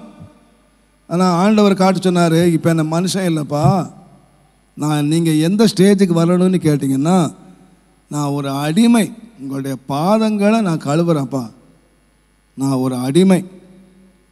நீங்களும் என்ன செய்யுங்கன்னு கேட்டிங்கன்னா, இந்த மாதிரி காலை கழுவுங்க அப்படின்னு சொன்னால் என்ன அர்த்தம்னு கேட்டால், நீங்களும் யாராக போங்க, அடிமையாக இருக்கு. நீங்களும் யாராக மாறணும் அப்படின்னு கேட்டால் அடிமையாக மாறணும். பாருங்க, தேவன் அடிமையாக மாறினது ஈஸி, நாம அடிமையாக மாறுறது கஷ்டம். நீங்கள் என்னை போல மாறுங்க அப்படின்னு சொன்னாரு. நாம் யாராக இருக்கிறோம்? மனுஷர்கள். நம்மளை அடிமையை ஆக்குறதுக்கு ரொம்ப கஷ்டம், ஆக முடியாது. நம்மளை அடிமையை ஆக்க சொல்லுங்க பார்க்கலாம். நாம் என்ன சொல்லுவோம்? ஏங்க எனக்கு வாயில்லை, எனக்கு வாயில்லை, எனக்கு கை இல்லை, என்ன அவன் சொல்கிறெல்லாம் கேட்டுக்கிட்டு இருக்கணுமா? எனக்கு என்ன இருக்குது? உரிமை இருக்குது. ஆனால் அடிமை யாருன்னு கேட்டால் உரிமை இல்லாதவன், எந்த உரிமை அவனுக்கு இல்லை. நோ சர்வன்ட், அவன் வேலைக்காரன் இல்லை. அவன் இன்றைக்கு வேலை செய்யலாம், வேலை செய்யலாம், பிடிக்கலைன்னா போயிட்டே இருக்கலாம். எனக்கு இந்த கம்பெனி பிடிக்கல, இந்த முதலாளி எனக்கு பிடிக்கல, நான் போகிறேன் சொல்லி போயிட்டே இருக்கலாம். பட் அடிமை என்று சொல்லுகிறவன் லைஃப் லாங் அவன் என்ன செய்கிறானோ, அன்றைக்கு அந்த இளைய குமாரன் போயிட்டு பண்ணி மேய்க்கிற எஜமான்கிட்ட போனான். அவன் தவிடு கூட கொடுக்கல. அவன் இவன் எங்கள் எஜமான் நல்ல பெரிய அப்பா இருக்கார், அவர் வந்து திருப்தி சாப்பாடு தர, இந்த எஜமான் வேணாம், அடுத்த எஜமானுக்கு மாற்றிக்கலாம். ஆனால் அடிமை என்று சொல்லுகிறவன் மாறவே முடியாது, என்ன சொன்னாலும் மாற முடியாது. இதான் உரிமைகள் இல்லாது. அப்போ இயேசு யாராக வந்தார்னு கேட்டிங்கன்னா, தேவனாக இருந்தார், மனுஷனாக வந்தார், கடைசியில் அடிமையாக வந்தார். கடைசி என்ன சொல்லிட்டு போனார்னா, நீங்களும் போய் எப்படியா இருங்க, அடிமையாக இருங்க. நம்ம யாராக இருக்கிறோம் என்கிறதை நாம் யோசித்து பாருங்க. அப்போஸ்தலனாகிய பவுல் சொல்வார், ரோமர் 6ஆம் அதிகாரம் 17ஆம் வசனத்தை பாருங்க. முன்னே நீங்கள் பாவத்திற்கு அடிமைகளாய் இருந்தும் இப்பொழுது உங்களுக்கு ஒப்புவிக்கப்பட்ட உபதேச சட்டத்திற்கு நீங்கள் மனப்பூர்வமாய் கீழ்ப்படிந்ததினாலே, உபதேச சட்டத்திற்கு நீங்கள் மனப்பூர்வமாய் கீழ்ப்படிந்ததினாலே தேவனுக்கு ஸ்தோத்திரம். ஸ்தோத்திரம். எது கீழ்ப்படிஞ்சிட்டீங்க? எது கீழ்ப்படிஞ்சிட்டீங்க? உபதேசத்துக்கு, உபதேச சட்டத்துக்கு நீங்கள் கீழ்ப்படிந்ததினாலே. உங்களுக்கு யாரு என்ன உபதேசம்? மனம் திரும்பணும், ஞான ஸ்நானம் எடுக்கணும், அபிஷேகம் பெறணும், அதுக்கு மிஞ்சி போனால் கொஞ்சம் கலத்தணும், அப்புறம் கொடுக்கணும், அப்புறம் ஊழியம் செய்யணும். இதெல்லாம் உபதேசம், ஒரு சபையினுடைய உபதேசம். இந்த உபதேசத்துக்கு அவங்க என்ன செய்தாங்கன்னா கீழ்ப்படிஞ்சிட்டாங்க. எப்படி கீழ்ப்படிஞ்சாங்களா? மனப்பூர்வமாக கீழ்ப்படிஞ்சாங்க. அதனால கர்த்தருக்கு ஸ்தோத்திரம். வாசிங்க. பாவத்தினின்று நீங்கள் விடுதலையாக்கப்பட்டு நீதிக்கு அடிமைகளானீர்கள். உங்கள் மாம்ச பலவீனத்தின் மித்தம் மனுஷர் பேசுகிற பிரகாரமாய் பேசுகிறேன். அக்கிரமத்தை நடப்பிக்கும் 6:19 வாசிங்க. உங்கள் மாம்ச பலவீனத்தின் மித்தம் மனுஷர் பேசுகிற பிரகாரம் நான் உங்களுக்கு சொல்லுகிறேன், அக்கிரமத்தை நடப்பிக்கும்படி முன்னே நீங்கள் உங்கள் அவயவங்களை அசுத்தத்திற்கும் அக்கிரமத்திற்கும் அடிமைகளாக ஒப்பு கொடுத்தது போல இப்பொழுது பரிசுத்தமானதை நடப்பிக்கும்படி உங்கள் அவயவங்களை நீதிக்கு அடிமைகளாக ஒப்பு கொடுங்கள். யாரை பார்த்து சொல்றாரு? உபதேச சட்டத்துக்கு கீழ்ப்படிஞ்சாங்களாம். உபதேசத்துக்கு கீழ்ப்படிஞ்சாங்க, ஞானஸ்நானம் எடுத்தாங்க, மனம் திரும்பினாங்க. நிறைய ஒவ்வொரு சபைக்கு ஒரு உபதேசம் இருக்கு. அபிஷேகம் பெற்றாங்க, வரங்களை பெற்றாங்க. இதெல்லாம் உபதேசங்கள். பிரிந்து வாழணும், மற்றவங்களை விட்டு நம்ம உலகத்தை விட்டு பிரியணும், இதெல்லாம் என்ன நிறைய உபதேசங்கள். அதனால தான் பவுல் சொன்னார் பாருங்க, ரோமர் அந்த எபிரேயர் 6:2 இவைகளெல்லாம் நீங்கள் என்ன செய்தீங்கன்னா அஸ்திபார உபதேசம். இந்த அஸ்திபார உபதேசத்துக்கு நீங்க கீழ்ப்படிஞ்சிட்டீங்க. ஆனா நீங்க கீழ்ப்படிஞ்ச, நீங்க மனப்பூர்வமா கீழ்ப்படிஞ்ச நீங்க இப்ப என்ன செய்யணும்னு சொன்னீங்கன்னா ஒப்பு கொடுக்கணும். எதுக்கு ஒப்பு கொடுக்கணும்? பரிசுத்தமானதை நடப்பிக்கும்படி உங்கள் சரீரங்களை, உங்கள் அவயவங்களை நீங்கள் ஒப்பு கொடுங்கள். உங்களுடைய ஒவ்வொரு அவயவத்தை நீங்கள் ஒப்பு கொடுங்க. அப்போ ஒப்பு கொடுத்தா தான் நீங்கள் என்னத்தை நடப்பிக்க முடியும்? ஊழியத்தை நடப்பிக்கலாம். அவயவத்தை ஒப்பு கொடுக்காம ஊழியத்தை நடப்பிக்கலாம், வேற என்னென்னவோ நடப்பிக்கலாம், நல்ல ஊழியம் செய்யலாம். ஆனால் எதை நடப்பிக்க முடியாதுன்னு கேட்டிங்கன்னா பரிசுத்தத்தை நடப்பிக்க முடியாது. பரிசுத்தத்தை நடப்பிக்கணும்னு சொன்னால் அதுக்கு என்ன வேணும்? ஒப்பு கொடுத்தல் என்று வரணும். அதுக்கு நம்ம தான் நம்ம சொல்லுவோம், ஆண்டவரே நான் என்னுடைய ஜீவியத்தை ஒப்பு கொடுக்குறேன், ஊழியத்துக்கு ஒப்பு கொடுக்குறேன். நிறைய ஒப்பு கொடுத்தல் இருக்குது. நம்ம ஐ சரண்டர் ஆல் அப்படின்னு சொல்லி நல்ல ஒரு பாடல் நான் படித்து வச்சுருக்கோம். நல்ல அழகாக பாடுறோம். எல்லாத்துக்கும் ஒப்பு கொடுக்குறோம். எதுக்கு ஒப்பு கொடுக்குறோம்? இதை ஒப்பு கொடுத்தா ஆசீர்வாதம் கிடைக்கணும், ஒப்பு கொடுப்போம். இது ஒப்பு கொடுத்தா அது வரும் அப்படின்னா அதுக்கு ஒப்பு கொடுப்போம். ஆனால் நம்மளுக்கு எதுக்கு ஒப்பு கொடுக்குறோன்னு கேட்டிங்கன்னா, நம்ம நரகத்துக்கு தப்புறதுக்கு நம்முடைய ஆத்மாவை ரட்சிப்பு ஒப்பு கொடுத்தோம். வேற என்னத்தெல்லாமோ ஒப்பு கொடுக்குறோம். எதுக்குன்னு கேட்டிங்கன்னா கணக்கோடு தான் ஒப்பு கொடுக்குறோம். எதுக்கு? இதை ஒப்பு கொடுத்தா ஆசீர்வாதம் வரும்னு. ஆனால் இந்த ஒப்பு கொடுத்தலுக்கு என்னன்னு கேட்டிங்கன்னா ஆசீர்வாதத்துக்கு ஒப்பு கொடுக்கறது இல்லை, பரிசுத்தத்துக்கு ஒப்பு கொடுத்து. என்னுடைய ஒவ்வொரு அவயவமாக இங்கே சொல்லப்படுகிறது. உங்களுடைய ஆத்மாவை ஒப்பு கொடுக்கறது வேற, உங்களுடைய அவயவங்களை ஒப்பு கொடுக்கறது வேற. என் வாயை ஒப்பு கொடுக்குறேன், என் நாவை ஒப்பு கொடுக்குறேன், என் கண்ணை ஒப்பு கொடுக்குறேன். இன்றைக்கி நிறைய பேர் ஆத்மா ஒப்பு கொடுத்துட்டாங்க, இன்னும் வாயை ஒப்பு கொடுக்கல. நாக்கு ரொம்ப நீளமாக இருக்கு. என்ன பேசுகிறோம், யாரை பேசுகிறோம், நாக்கு அடங்கிறது இல்லை, வாய் அடங்கிறது இல்லை. என்னத்தை ஒப்பு கொடுத்துட்டாங்க? ஆத்மா ஒப்பு கொடுத்துட்டாங்க. ரட்சிக்கப்பட்டாங்க, ஞானஸ்நானம் எடுத்துட்டாங்க, அபிஷேகம் பெற்றுட்டாங்க. என்ன ஒப்பு கொடுக்கல? வாய் ஒப்பு கொடியா. கை ரொம்ப நீளுதில்ல, அடிக்கடி கையை நீண்டுறது, அடிக்கடி மூக்கு நீண்டுறது, அடிக்கடி கண் அடங்க முடியாமல் போயிடுது, கால் அடக்க முடியலை, எங்கெல்லாம கால் சுத்த போயிடுது. யார் இவங்க பண்ணுறது சொல்லுங்க? ரட்சிக்கப்பட்டவங்க, ஞானஸ்நானம் எடுத்தவங்க, ஊழியம் செய்கிறவங்க, ஆத்மா ஒப்பு கொடுத்துட்டாங்க. ஆண்டவரே ரட்சியும், இந்த மரணத்திலிருந்து எங்களை தப்புவியும் அப்படின்னு சொல்லிட்டாங்க. ஆனால் என்னத்தை ஒப்பு கொடுக்கலன்னா இந்த உபதேசத்துக்கு ஒப்பு கொடுத்தவங்க. இவங்க எதுக்கு ஒப்பு கொடுக்கலன்னு கேட்டிங்கன்னா ஜீவியத்தை ஒப்பு கொடுக்கல. அதனால தான் பாருங்கள், அப்போஸ்தலனாகிய பவுல் ரொம்ப துக்கத்தோடு எழுதுகிற வேளையில் நமக்கு பெரிய எச்சரிக்கை எதுன்னு கேட்டிங்கன்னா கொரிந்து நிருபம். கொரிந்து நிருபத்தை நீங்கள் வாசித்தீங்கன்னா நீங்கள் தப்பாக விளைய கொள்ளக்கூடாது. 1 கொரிந்தியர் தயவு செய்து 1 அதிகாரம் 5ஆம் வசனம் பாருங்க. 1 கொரிந்தியர் 1:5. நீங்கள் இயேசு கிறிஸ்துவுக்குள்ளாய் எல்லா உபதேசத்திலும் எல்லா அறிவிலும் மற்ற எல்லாவற்றிலும் சம்பூர்ணம் உள்ளவர்கள் ஆக்கப்பட்டிருக்கிறபடியினால் நான் தேவனை ஸ்தோத்திரம் பண்றேன்.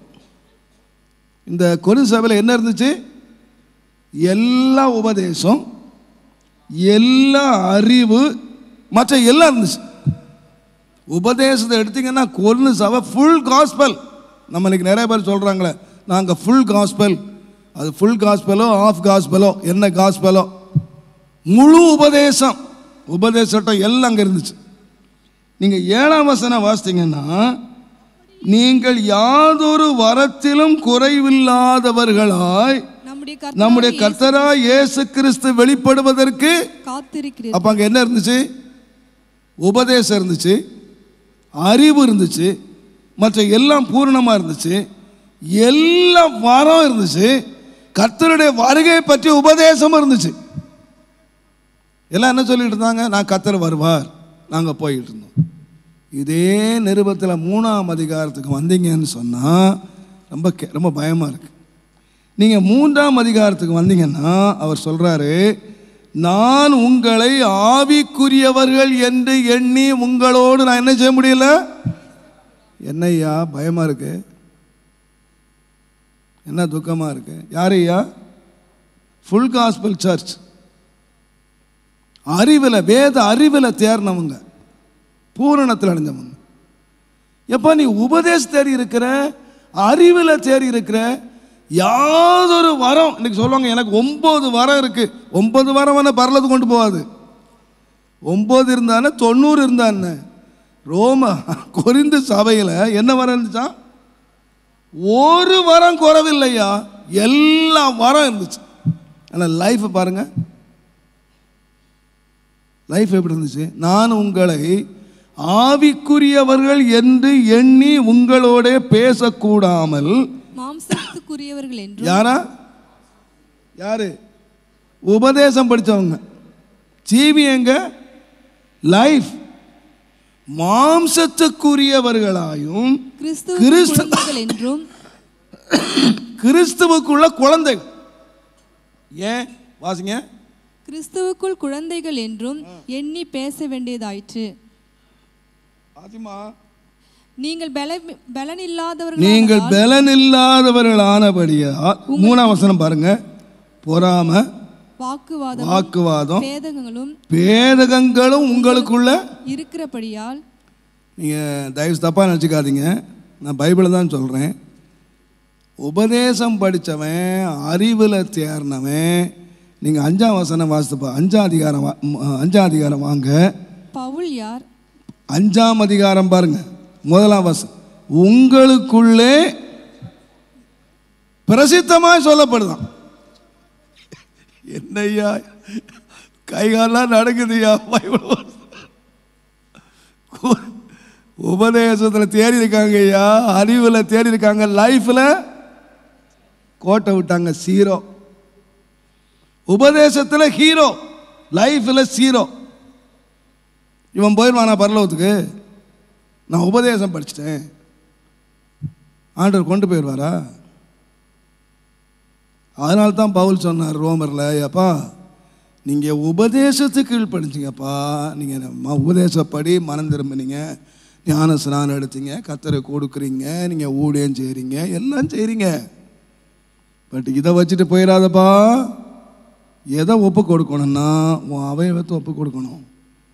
எதுக்குன்னு கேட்டால் பரிசுத்தமானதை நடப்பிக்கும்படி.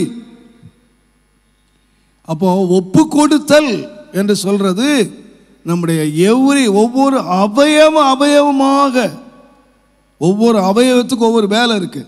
கை செய்கிற வேலையை கண்ணு செய்யாது, கண்ணு செய்கிற வேலையை கால் செய்யாது. ஒவ்வொரு அவயவத்துக்கும் ஒவ்வொரு வேலை இருக்கு.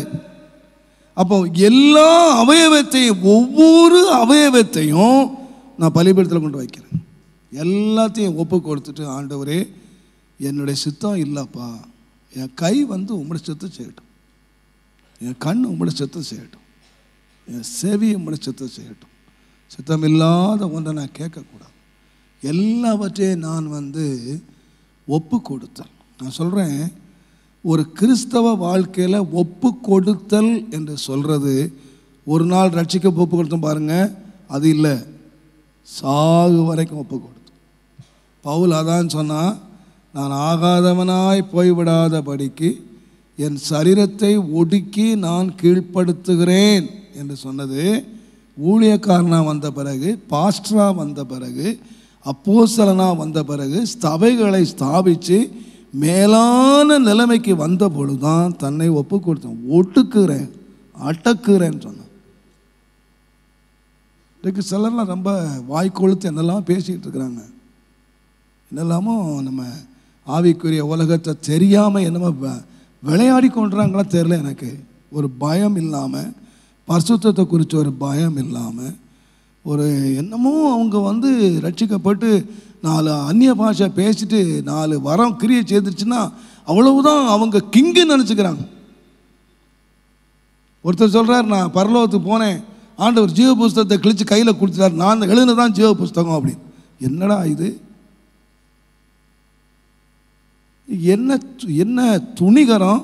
இவங்க வேதத்தை எதில் அறிஞ்சு வச்சுருக்காங்க, இல்லை தேவனை எவ்வளோ அறிஞ்சு வச்சுருக்காங்க. அவர் ஜீவ புஸ்தகத்தை வாங்கி வந்துட்டாராம், கிழிச்சிட்டாராம். இப்போ இங்கே பேர் எழுதினா தான் ஜீவ புஸ்தகம். என்ன இது? என்ன துணி! இன்றைக்கி ஊழியக்காரர்களுக்கு வந்திருக்க துணிகரம் என்னன்னு கேட்டிங்கன்னா, அழிவுக்கு வந்த துணிகரமா என்னன்னு எனக்கு தெரியல. வேதத்தை அறிய நம்ம உடல் நடுங்கணும், நம்ம தகுதியை நடுங்கணும். இன்றைக்கி என்ன துணிகரமாக சிரிச்சுக்கிட்டு ஆடிக்கிட்டு பாடிக்கிட்டு ஒரு பயம் இல்லாமல் இன்றைக்கி பெந்தகோஸ்தே உலகம் ஒரு பயத்தை இழந்துட்டு எங்கேயோ போய்கிட்டு இருக்கு. But totally surrender. என்னுடைய ஒவ்வொரு அவயவத்தையும் நான் கர்த்தருக்கு ஒப்பு கொடுக்குறேன். ஒவ்வொரு அவயவத்தையும் பரிசுத்தமான என்னுடைய ஆண்டவரே, நான் கை வச்சா மரிச்சோர் எழும்பணுங்கிறதுல முக்கியம். ஆண்டவரே, நான் கை வச்சா அந்த வியாதி சோமாகணுங்கிறதுல முக்கியம். என் கை பரிசுத்தமான கையா தேவ சமூகத்துக்கு வரணும் ஆண்டவர், அதான் முக்கியம். இங்கே 10,000 பேரை எழுப்பி என் கை நரகத்து போனால் இடரல் உண்டாக்குனா நான் என்ன பண்ணுறது? அதனால தான் ஆண்டவர் சொன்னவன், கை இடரல் உண்டாக்குனா தரிச்சு கீழே போடுங்க. நீ கையை உள்ளவனா நரகத்து போகிறத காட்டிலும் யாரை பார்த்து சொன்னார்? பாவியை பார்த்தா சொன்னார், பரிசுத்தவனை பார்த்தான்னு சொன்னார், விசுவாசியை பார்த்தான்னு சொன்னார். கை முக்கியப்பா. இன்றைக்கி நாம் நினைக்கிறோன்னா யார் மேலே கை வச்சுட்டா உடனே சோமாயிடணும், கை வச்சுட்டா பேய் ஓடிடணும், கை வச்சுட்டா அற்புதம் நடக்கணும். இல்லைப்பா, இந்த கை அற்புதம் செய்யறதுக்கு இல்லைப்பா, இந்த கை பரிசுத்தமாகிறதுக்கு. ஆண்டு என்ன சொன்னார்? உன் பரிசுத்தமான கைகளை உயர்த்தணும்னு சொன்னார். பரிசுத்தமான கைகளை உயர்த்தப்பா, அற்புதம் நடக்கிறதுக்கு இல்லைப்பா கை வச்சது ஆண்டவர். இந்த காலை தந்தது இப்போ எங்கேனா போகிறதுக்கு இல்லை, ஆண்டவருக்கு அங்குமிங்கும் தெரிஞ்சு ஊழியம் செய்கிறதுக்கு இல்லை, தேவை. ஆனால் பரிசுத்தம் இல்லாத ஒரு காலை கொண்டு நம்ம அலைவோமானால் டேஞ்சர். அதனால் ஆண்டவர் சொன்னார், கால்களை ஒப்பு கொடுங்கப்பா. எவ்ரி பார்ட், உங்களுடைய அவயவங்களை பரிசுத்தமானதை நடப்பிக்கும்படி உங்கள் அவயவங்களை என்ன செய்யுங்கன்னு கேட்டிங்கன்னா ஒப்பு கொடுங்க. அதனால தான் பவுல் சொன்னார், ரோமர் 6ஆம் அதிகாரம் 22ஆம் வசனம் பாருங்க. இப்பொழுது நீங்கள் பாவத்தினின்று விடுதலையாக்கப்பட்டு தேவனுக்கு அடிமைகளானதினால் பரிசுத்தமாகுதல் உங்களுக்கு, பாவத்தினின்று விடுதலை ஆக்கப்பட்டு தேவனுக்கு அப்போ விடுதலை ஆக்கப்பட்டுட்டோம், சுயாதீனம் ஆயிட்டோம். பாவத்தினின்று விடுதலை ஆக்கப்பட்டு தேவனுக்கு அடிமைகள் ஆகினதினால் பரிசுத்தமாகுதல் உங்களுக்கு கிடைக்கும் பலன் முடிவு நித்திய ஜீவன். யாருக்கு நித்திய ஜீவன்? ஏசு அழைச்சாரு, வாங்க நித்திய. நித்திய ஜீவனுக்கு யார் சொந்தமாக போகிறாங்கன்னு கேட்டிங்கன்னா, பாவத்தில் இருந்து விடுதலை பெற்றவன் அல்ல, பாவத்தினின்று விடுதலை ஆகி அடுத்தவனுக்கு வரணும். பாவத்தில் எப்படி விடுதலை ஆனோம்? ஆண்டவரே, நான் ஒப்பு கொடுக்குறேன்ப்பா. நான் ஒரு நாள் கையை தூக்கி, ஆண்டுக்கு முன்பாக கையை தூக்கி நான் ஒப்பு கொடுத்தோம். ஆண்டவர் பாவத்திலேருந்து விடுதலை ஆக்கிட்டார். நாம் எல்லாம் ரட்சிக்கப்பட்டோம். ரட்சிக்கப்பட்ட நாம இனி அடுத்த ஒப்பு கொடுத்தலுக்குள்ள வரணும். என்ன ஒப்பு கொடுத்தல்னா, ஆண்டவரே நான் யாரா இருக்கிறேன்னா நான் ஒரு அடிமையாக ஒப்பு கொடுத்தார். விடுதலையாக்கப்பட்டவன் சுயாதீனம் ஆயிட்டான். அந்த சுயாதீனம் வேண்டான்னு சொல்லி திரும்ப யாரா மாறுறான்னு கேட்டிங்கன்னா ஒரு அடிமையாக மாறுறான். என் கை, என் கால், என் கண்ணு, என் மூக்கு, என் உச்சந்தலை முதல் உள்ளங்கால் வரைக்கும் எல்லாவற்றையும் அடிமையாக நான் ஒப்பு கொடுக்குறேன் ஆண்டவரே அப்படின்னு ஒப்பு கொடுத்தா, அந்த ஒப்பு கொடுத்தலுக்கு முடிவு என்ன வருதுன்னு கேட்டிங்கன்னா பரிசுத்தம். இந்த பரிசுத்தத்துக்கு கிடைக்கிற பலன் தான் என்னது? நித்திய ஜீவன். இப்போ நீங்கள் ஆண்டவராக இயேசு என் மேலே அன்பு கூர்ந்து நித்திய ஜீவன் உண்டாகும்படியாக எனக்காக இயேசு ஜீவனை கொடுத்தார் என்று நீங்கள் விசுவாசிக்கும் போது ஒரு விடுதலைக்குள்ளே வர்றீங்க. ஆனால் நாம் நித்திய ஜீவனுக்குள்ளே வரணுமானா நம்ம எதுக்குள்ளே வரணும்னு கேட்டிங்கன்னா, ஒவ்வொரு அவயவமாக நான் ஆண்டவருக்கு ஒப்பு கொடுத்துட்டேன். இந்த அவயவம் என்னுடையது இல்லை, என் கண் என்னுடையது இல்லை, என் வாய் என்னுடையது இல்லை, என்னுடைய நாவு என்னுடையது இல்லை. இன்றைக்கி நம்ம விசுவாசிகள் வாழ்க்கைகள் சொல்கிறாங்க, ஊழியர்கள் என்று சொல்கிறாங்க. என்ன எனக்கு ஒன்றும் புரியலை, அநேக விஷயங்கள் எனக்கு புரிய மாட்டேங்குது. நம்முடைய வாழ்க்கை ஆண்டவர் அழைச்சது ஒரு பரிசுத்தமான ஒரு வாழ்க்கைக்கு நம்ம அழைச்சோம். நாம் அதில் முன்னேறமாங்கிறத யோசிக்கணும், அதில் ஒப்பு கொடுக்குறோமா என்பதை நாம் யோசிக்கணும். கர்த்தருடைய நாமத்துக்கு மகிமை உண்டு. அதனால்தான் நீங்கள் ஒப்பு கொடுங்கள். அப்போ அழைக்கப்பட்டவங்க, ஒரு விடுதலையாக்கப்பட்டவங்க ஒரு ஒப்பு கொடுத்தலில் வரும்போது நித்திய ஜீவனுக்கு அவர்கள் வருகிறார்கள். இந்த பவுல் கூட சொன்னார், இன்னொரு சொல்லுவார் 12ஆம் அதிகாரம் ரோமர் 1ஆம் வசனத்தில், பிரியமான சகோதரரே வாசிங்க, உங்கள் சரீரங்களை ஜீவ பலியாக ஒப்பு கொடுங்க. என்ன பலியாக ஒப்பு கொடுக்கணுமா? ஜீவ பலியாக உங்கள் சரீரங்களை ஒப்பு கொடுங்கள். பாருங்க, யாரு? பிரியமான சகோதரர்களை பார்த்து சொல்றார். அவங்க எல்லாம் பிரதர்ஸ், ரொம்ப நல்ல ஒரு சபையார். நீங்க இன்னொரு ஒப்பு கொடுத்து வரணும்னா ஜீவ பலி. பாருங்க, பலின்னு சொன்னா நீங்க பலியா ஒப்பு கொடுங்க அப்படின்னு சொன்னா உங்களுக்கு பலி தெரியும். ஒரு பலி ஆட்டை கொண்டு வர்றாங்க, பலிபீடத்துக்கு கொண்டு வரான். ஆசாரி என்ன பண்ணுவான்னு கேட்டிங்கன்னா, ஒரே வெட்டு தலையை வெட்டிடுவான். ஒரு வெட்டு அந்த அப்போதான் என்ன செய்யணும், ஐயோரு கத்தும் ஆடு. அதுக்கப்புறம் 4 துடி துடிக்கும், சாப்டர்ஸ் ஓவர். அப்புறம் அவன் தோலை உரிக்கிறான், அவன் கையை காலெல்லாம் வெட்டுறான், துண்டு துண்டாக வெட்டுறான், உரிக்க வேண்டியதெல்லாம் உரிக்கிறான், சுத்தம் பண்ண வேண்டிய சுத்தம் பண்ணுறான். உள்ளான சுத்திகரிப்பு இருக்குது, வெளியான சுத்திகரிப்பு இருக்குது. என்னெல்லாமோ கழுவி சுத்திகரித்து எங்கே கொண்டு வைக்கிறான், கழிக்க வேண்டியதெல்லாம் கழிச்சிட்டு எங்கே வைக்கிறான்? பலிபீடத்தில் வைக்கிறான். இது பலி. இந்த ஒரு வெட்டு வெட்டுறான் பாருங்க, அதுக்கப்புறம் இதுக்கு என்ன தெரியாது? வலியே தெரியாது, வலியே தெரியாது, செத்து போச்சு அது. இப்போ இவர் என்ன சொல்றாருன்னா, என்ன பலியா ஒப்பு கொடுக்கணுமா? கொஞ்சம் எனக்கு ஆட்டம் பலியா இருந்தா உயிர் போற பிறகுதான் அவன் துண்டு துண்டா வெட்டுவான். இந்த உயிர் பலிய உயிரோட வச்சுட்டே வெட்டுறான்.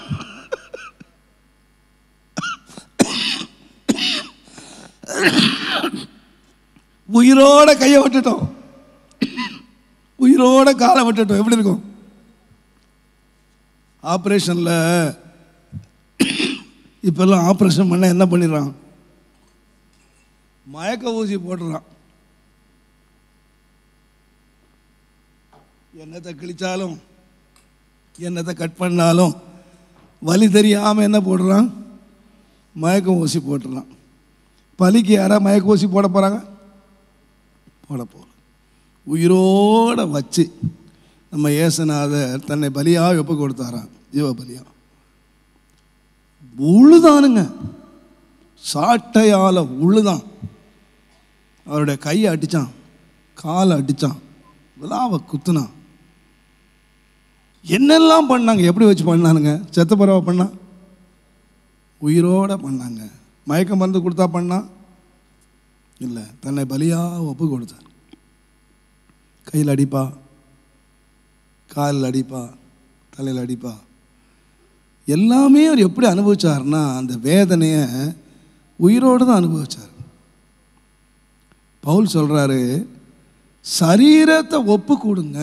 எப்படி ஒப்பு கொடுங்கன்னா ஜீவ பலியாக ஒப்பு, வெட்டுறதுக்கும் குத்துறதுக்கும் தேவன் நம்ம சீர்படுத்துறதுக்கும் ரொம்ப வேதனையாக இருக்கும். ஆண்டவர் சில வேளைகளில் செய்கிற காரியங்கள் நம்ம கீழ்ப்படியாக பண்ணுறதுக்கு ஒருவேளை அந்த பலியை அந்த உயிரோடு ஆண்டவர் வெட்டுகிற காரியங்கள் ரொம்ப வேதனையாக இருக்கலாம். ஆனால் அதுதான் ஆண்டவருக்கு பிரியமான ஆராதனையாக. நல்லா கைத்தட்டி நல்லா மேளத்துக்கு ஏற்ற மாதிரி டான்ஸ் ஆடி ஆடுறதில்லை ஆராதனை. என்ன ஜீவபலியாக ஒப்பு கொடுக்குறேன் ஆண்டவரே, என் கையை ஒப்பு கொடுக்குறேன். இந்த கையை எங்கே அடிக்கணுமோ அடியும், என் காலை எங்கே அடிக்கணுமோ அடியும், எங்கே குத்தணுமோ குத்தும், எங்கே கிழிக்கணுமோ கிழியும். என்ன செய்யலாம் ஆண்டவரே, நான் என்னை முற்றிலுமாய் ஒப்பு கொடுக்குறேன். பழைய ஏற்பாட்டு காலத்தில் மன்னித்துக் கொள்ளுங்கள், பழைய ஏற்பாட்டு காலத்தில் முந்தின காலத்தில் நம்முடைய இந்தியாவில் ஒரு பழக்கம் இருந்துச்சு. என்ன பழக்கம்னா, ஒரு கணவன் இறந்து போயிட்டா மனைவி உடன்கட்டை ஏறணும். அப்படின்னா அவனை கொண்டு பாடையில் கொண்டு வச்சு அவனை எரிக்கும்போது இந்த மனைவியை என்ன செய்யணும்? நல்ல வேளை கிறிஸ்தவர் ஆயிட்டீங்க நீங்கள். நம்ம மிஷினரிகள் மாத்திரம் இந்தியாவுக்கு வராமல் இருந்திருந்தாங்கன்னா உங்கள் கதையெல்லாம் என்ன கதை? புருஷன் செத்துட்டா என்ன பண்ணணும்? உயிரோடு அவளை எரிக்கணும். 99% பெண்கள் விரும்புறதில்லை. தப்பிச்சு ஓடினாலும் பிடிச்சு கையை கட்டி காலை கட்டி அவளை வச்சு எரிச்சிருமா. ஏன்னா 2 பேரும் எங்கே போகிறாங்களா? அவள் துடிக்க துடிக்க துடிக்க, அவள் கதற கதற கதற. இந்த பயங்கர கொடுமையை பார்த்த ஒரு மிஷினரி தான் இதுக்கு பயங்கரமாக போராடி இந்த உடன்படிக்கையை, இந்த உடன்கட்டை ஏறுதலை நிறுத்தினார். உடன்கட்டை ஏறுதல் என்கிற பழக்கத்தை ஒழிச்சது யாருன்னு கேட்டிங்கன்னா கிறிஸ்தவம். ஒரு ஊழியக்காரர் பேசியிருக்காரு, அந்த ஏதோ ஒரு இதில் பெண்கள் மேலாடை போடக்கூடாது, அவனுக்கு திமிரு. அவனுக்கு உடன் உடுக்க வச்சது யாருன்னு கேட்டிங்கன்னா யாரு? கிறிஸ்தவம். இன்றைக்கு கூட இருக்கிறாங்க. ஆந்திராவில் ஒரு ஜாதி இருக்குங்க, ஜாக்கெட் போடக்கூடாது. இந்த ராஜா வேலைகளுக்கு ஜாக்கெட் போடக்கூடாது. என்ன அடிமைத்தனத்தில் வச்சுருந்தானுங்க. இந்த அடிமைத்தனத்திலிருந்து வெளியே கொண்டு வந்தது என்னன்னு கேட்டிங்கன்னா சுவிசேஷம். மனுஷனா வாழ வச்சது கேட்டிங்கன்னா சுவிசேஷம். இன்றைக்கு நான் தைரியமாக சொல்லுவேன், இந்த சுவிசேஷம் மாத்திரம் இந்தியாவுக்கு வரட்டா யாருக்குங்க பேண்ட் போட தெரியும்? துணி கட்ட யாருக்கு தெரியும்? எல்லாம் குடுமி கட்டி கோவணம் கட்டி வந்துருப்போம். நான் சொல்கிறேன், வெக்கப்படலை. ஒழுங்கா துணி கட்ட வச்சது கிறிஸ்தவம். ஒழுங்கா சோப்பு போட்டு குளிக்க வச்சது சுவிசேஷம். 4 எழுத்து படிக்க வச்சது சுவிசேஷம், கிறிஸ்தவன். இன்றைக்கு கிறிஸ்தவ பள்ளிக்கு போகாதன்னு சொல்றான் அறிவு கட்டவன். நீ படிக்க வச்சது யாரு? என்றைக்கே வந்துச்சு பள்ளிக்கூடம்? இவனுங்க பள்ளிக்கூடம் வச்சான். என்றைக்கு வச்சான்? அன்றைக்கு மிஷினரி மாதிரி கஞ்சி குடிச்சு, கூடு குடிச்சு, தொப்பியில குடிச்சு அவன் 4 எழுத்து படிங்கடான்னு சொல்லி படிக்க வச்சான் நம்மள. இன்றைக்கு அவங்கிட்ட கத்துக்கிட்டு அவங்கிட்ட ஸ்கூலுக்கு போகாதன்றான் இவன் ஞானி. இதை கேட்டு கை தட்டுறதுக்கு 4 பேர் இருக்கான், இதை உடைக்கிறதுக்கு 4 பேர் இருக்கான். இவனுக்கு சொல்றவெல்லாம் படிச்சது எங்க தான்? கிறிஸ்தவ பள்ளிக்கூடத்தில் படித்தான். ஏன்னா அங்கே மதம் மாற்றிடுறாங்களா. இப்போ இவன் ஏன் மாறல? இவன் படிச்சது அங்கே தானே படித்தான், இவன் ஏன் மாறல? கிறிஸ்தவம் மதம் மாற்றத்துக்கு வரல, கிறிஸ்தவம் மனமாற்றம் வந்துச்சு. நம்முடைய லைஃப்பை மாத்திரம் வந்துச்சு. ஜீவியத்தை தான் மாற்றினாங்களே தவிர எந்த மதத்தையும் மாற்றலை, முயற்சி எடுக்கலை. நாம் அதை விளைவிக்கணும். இப்போ நான் சொல்லுவேன், கர்த்தருடைய ஆவியானவர் அன்றைக்கு சொன்னதுன்னா, உங்கள் சரீரங்களை நீங்கள் ஒப்பு கொடுங்க, பரிசுத்தமாக உங்களுடைய ஜீவ பலியாக நீங்கள் ஒப்பு கொடுங்க. ஒரு பலியாக. அன்றைக்கு அவங்க கட்டாயப்படுத்தி தன்னுடைய புருஷனோடு வச்சு எரிச்சாங்க. ஆனால் ஆண்டவர் அந்த மாதிரி நான் சிலுவையில் மறித்தேன், நீங்கள் என்னோடு கூட வாங்கன்னு சொல்ல நம்மள எல்லாரும் இப்படி சிலுவை பிடிச்சி அடிக்கிறது இல்லை. நீங்கள் சரீரங்களை எனக்காக நீங்கள் ஒப்பு கொடுங்க. அன்றைக்கு வேதம் சொல்லுகிற சாத்ராக் மேஷாக் ஆபேத்நேகோ பார்த்தீங்கன்னா அவங்க சரீரங்களை அவங்க தான் ஒப்பு கொடுத்தாங்க, ஆண்டவர் சொல்லலை. அவங்க சரீரங்களை ஒப்பு கொடுத்ததினாலே தேவன் அவர்களை மீட்டார், அவர்களை ரட்சித்தார். அப்போ ஒப்பு கொடுத்தல் என்று சொல்லுகிறது ஒரு அடிமையாக ஒப்பு கொடுங்கள், ஜீவ பலியாக ஒப்பு கொடுங்கள். மூன்றாவது நான் சுருக்கம் முடிச்சிடறேன். 50ஆம் அதிகாரம் ஏசாயா திரும்ப புஸ்தகம் 6ஆம் வசனம் சீக்கிரம் பாருங்க. ஏசாயா 56. அடிக்கிறவனுக்கு முதுகையும் தாடை மயிரை பிடுங்கிறவனுக்கு என் தாடைகளையும் ஒப்பு கொடுத்தேன், அவமானத்துக்கும் உமிழ்நீருக்கும் என் முகத்தை ஒப்பு கொடுத்தார். மை மேலே இறங்கி வந்து எப்படி ஒப்பு கொடுத்தார்னா, அவமானத்துக்கு, உமிழ்நீருக்கு, தாடை மயிரை பிடுங்கிறவனுக்கு, முகத்தில் அடிக்கிறவனுக்கு முதுகை. சுருக்கமாக சொன்னால் எதுக்கு ஒப்பு கொடுத்தேன் என்று சொன்னால் பாடுகளுக்கு ஒப்பு கொடுத்தேன். கர்த்தருடைய பிள்ளைகளாகிய நாம் விசுவாசிக்கிறதுக்கு மாத்திரமல்ல, பாடுபடுவதற்கு நமக்கு அருளப்பட்டிருக்கிறோம். நாம் நம்முடைய பரிசுத்தத்தை நடப்பிக்கிறதுக்கு மாத்திரம் இல்லை, நாம் நம்முடைய சரீரங்களை ஒப்பு கொடுத்து மர்வமாகிறதுக்கு மாத்திரம் இல்லை.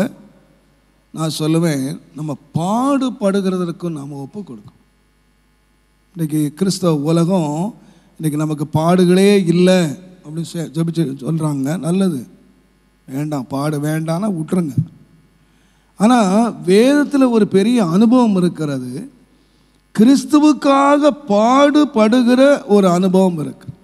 ஏசாயா 53ஆம் அதிகாரம் 10ஆம் வசனத்தை வாசித்தீங்கன்னா, பாடுகளுக்கு உட்படுத்தினார் என்று இருக்கு. ஏசாயா I think 53:10. கர்த்தரோ அவரை நொறுக்க சித்தமாகி அவரை பாடுகளுக்கு உட்படுத்தினார். அப்போ ஒரு தேவனுடைய மனிதனை என்ன செய்யறாரு கேட்டீங்கன்னா, பாடுகளுக்கு உட்படுத்துகிறார். அப்ப கிறிஸ்துவ வாழ்க்கையிலே பாடுபடுகிற அனுபவம், கிறிஸ்துவுக்காக பாடுபடுகிற அனுபவம் இருக்கிறது என்பதை நீங்களும் நானும் மறந்து போகவே கூடாது. அதுக்கு விலக முடியாது. நீங்கள் அப்போஸ்தலனாகிய பவுலை ஆண்டவர் சந்தித்தார். அவர் தமஸ்குவுக்கு நேராக போகிற வேளையிலே சடுதி ஒளியாக ஆண்டவர் சந்தித்து அவர் கேட்டார், ஆண்டவரே நீர் யாருன்னு கேட்டால், நீ துன்பப்படுத்துகிற இயேசு நானே அப்படின்னு சொன்ன உடனே, ஆண்டவரே என்னை சித்தமாக இருக்கிறீர் என்று சொன்ன. நீ போப்பா, உனக்கு நான் சொல்லுவேன். அப்போது ஆண்டவர் அனனியாட்ட பேசுகிறார். அனனியா நீ போ. ஐயோ, அவன் சபையை துன்பப்படுத்துகிறவன், அவன் பயந்து போயிருக்கான், அங்கே போக மாட்டேன்றான். ஆனாலும் அனனியாவிட்ட ஆனனியாட்ட சொல்லி ஆண்டவர் போக சொல்கிறார். அங்கே ஆண்டவர் சொல்லுகிற முக்கியமான ஒரு வார்த்தையை பாருங்கள். 9ஆம் அதிகாரம் 16ஆம் வசனத்தை பாருங்கள். அவன் என்னுடைய நாமத்தின் நிமித்தம் எவ்வளவாய் பாடுபட வேண்டும், அவன் என்னுடைய நாமத்தின் நிமித்தம் எவ்வளவாய் பாடுபட வேண்டும் என்பதை நான் அவனுக்கு காண்பிப்பேன். நமக்கு காண்பித்தா என்ன ஆகும்? நம்ம நிறைய விஷன் பார்த்து ஆண்டவர் பவுலுக்கு சொல்றாரு, அப்பா நீ போய் அவனுக்கு சொல்லு, நான் அவனுக்கு என்ன காண்பிக்க போறேன்னா, நீ எத்தனை சபை ஸ்தாபிக்க போற, நீ எத்தனை கோயில் கட்ட போற, நீ எத்தனை ஆத்மா ரட்சிக்க போற, நீ என்னென்ன சாதிக்க போற, இதனை காண்பிக்க போறதில்லை. ஏங்க இந்த மாதிரி காண்பிச்சால் நம்ம எத்தனை பேருக்கு நிற்போம்? நமக்கு நிறைய விஷன் இருக்குங்க. உண்மையாக நானே இந்த வசனத்தை யோசிக்கும்போது நானே யோசித்தேன். இன்றைக்கி விஷன் நினச்சா நானே நினச்சிருக்கேன். என்ன விஷன்? நம்ம ஊழியம் எவ்வளோ என்லார்ஜ் ஆகுது, நம்ம என்ன கர்த்தர் நம்மை கொண்டு என்ன செய்ய போகிறார், கர்த்தர் நம்ம நடப்பிக்க போகிறார், நாம் என்ன செய்ய போகிறோம், நம்ம ஊழியம் எப்படி போக போகுது, அதான் விஷன். இன்றைக்கி நானும் அதான் நினச்சிக்கிட்டு இருக்கேன், எல்லோரும் அதான் நினச்சிட்டு இருக்கேன் விஷன். எனக்கு இந்த வசனத்தை வாசனை ஆட்டம் கண்டு போயிடுச்சு. அதில் என்ன காண்பிக்க போகிறாரா? பாடுக்கு நீ எவ்வளோ பாடுபடணுப்பா, நமக்கு காட்டினா வேண்டாம் சாமி, இருக்கிற போதும், இருக்கிற வம்பே போதும், இதுக்கு மேலே எனக்கு வேண்டாம், இந்த பாடே போதும். நீங்கள் காண்பிச்சார் நினைக்கிற மாத்திரம் இல்லை, கர்த்தருடைய நாமத்துக்கு மகிமை உண்டாவதாக. அவர் வாழ்க்கையே என்னவதான் மாறிச்சு, அந்த விஷனை நிறைவேற்றினாருங்க. எந்த விஷயம் நிறைவேற்றினாரு? ஆண்டவர் பாடுபடன்னு அவர் காட்டினார்ல, அந்த விஷனை நினச்சிட்டாரு, நிச்சயமாக காட்டியிருக்காரு. அதனால தான் பாருங்கள், அந்த அப்போஸ்தலர் 20ஆம் அதிகாரம் நீங்கள் வாசித்தீங்கன்னா 20ஆம் அதிகாரம் 22, 20 வாசித்தீங்கன்னா, நான் இவைகளில் உன்னை கட்டுகளும் காவல்களும் வைக்கப்பட்டிருக்கிறது என்று ஆவியானவர் சொல்கிறதுக்கு முன்னால் இவருக்கு என்ன காண்பிச்சிட்டாரு ஆண்டவர்? இப்போ தான் சொல்கிறார் தீர்க்கதரிசி. அந்த சொல்கிறார், எப்போ உனக்கு என்ன வச்சுருக்கு? கட்டுகளும் காவல்களும். ஆனால் ஆண்டவர் அழைக்கும் போதே அவருக்கு சொல்லிக்கார், நான் உனக்கு காண்பிப்பேன். அப்போ அவருக்கு என்ன தெரியும்? நமக்கு என்ன இருக்குது? நம்ம ஊழியமே என்ன ஊழியம்தான், பாடுதான். இப்போ என்ன புதுசாக வந்து ரெக்கமெண்ட் பண்ணுறாரு இவர்? என்னமோ இப்போ நான் செழுமை அனுபவிக்கிற மாதிரியும், இப்போ எல்லாம் நிறைவாக இருக்கிற மாதிரி புதுசாக என்னமோ பாடுவர். அவர் ஊழியமே என்னதுதான். ஏங்க, நல்லா செழுமை அனுபவிச்சு ஆசீர்வாதமாக இருக்கவங்ககிட்ட போய் எப்பா உனக்கு பாடுவதுன்னா அவங்களோட யோசிக்கணும். இது ஆரம்பத்தில் இருந்து வாழ்க்கையே எப்படி தான் போய்கிட்டு இருக்கு, பாடுதான். இப்போ என்ன புதுசாக பாடு? அவர் சொல்கிறாரு, எப்பா இது ஒன்றை பற்றி கவலைப்பட மாட்டேப்பா, என் பிராணனையும் எனக்கு ஒன்றே ஒன்று, ஆண்டவர் எனக்கு என்ன ஊழியத்தை வச்சாரோ அதை நிறைவேற்றணும். என் ஊழியம் என்ன? எனக்கு என்ன காண்பிச்சிருக்காரு? நீ எவ்வளவாய் பாடுபடணும் அப்படிங்கிறத காண்பிச்சிருக்காரு. நான் அதை பட்டுட்டு போகிறேன். போ, மிஞ்சு போனால் என்ன போகுது?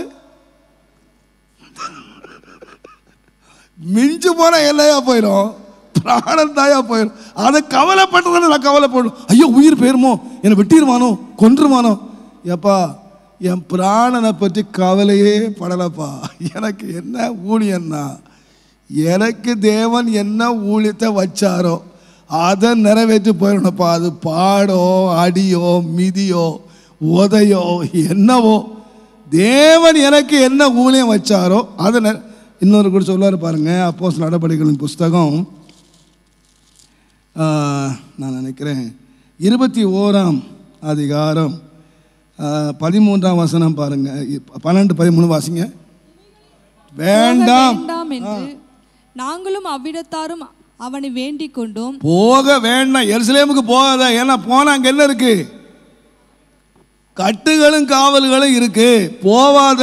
எல்லாரும் விசுவாசிகள் எல்லாம் அழுகுறாங்க. பேதுரு பவுல ஐயோ ரொம்ப நேசிக்கிறவங்க எல்லாம் அழுகுறாங்க. இவர் சொல்றாரு, அதற்கு பவுல், நீங்கள் அழுது என்னுடைய இருதயத்தை ஏன் உடைந்து போக பண்ணுகிறீர்கள்? நீங்க அழுது இருதயத்தை உடைச்சிடாதீங்க. எருசலேமிலே நான் கர்த்தராகிய இயேசுவின் நாமத்துக்காக கட்டப்படுவதற்கு மாத்திரம் இல்ல, மரிக்கிறதுக்கு ஆயத்தமா இருக்கேன். போ.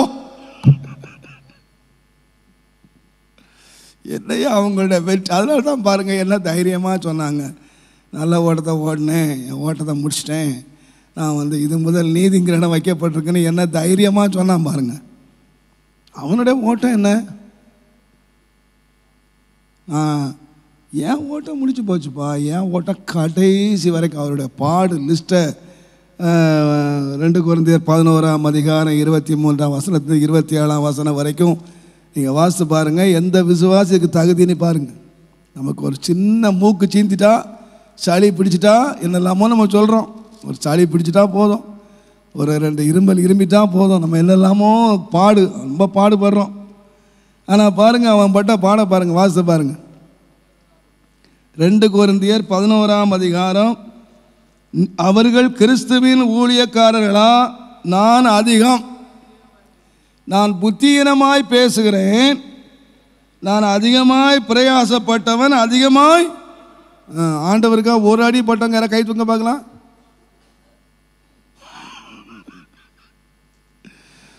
ஆண்டவருக்காக அடிபட்ட, அதிகமாக அடிபட்டாராம்.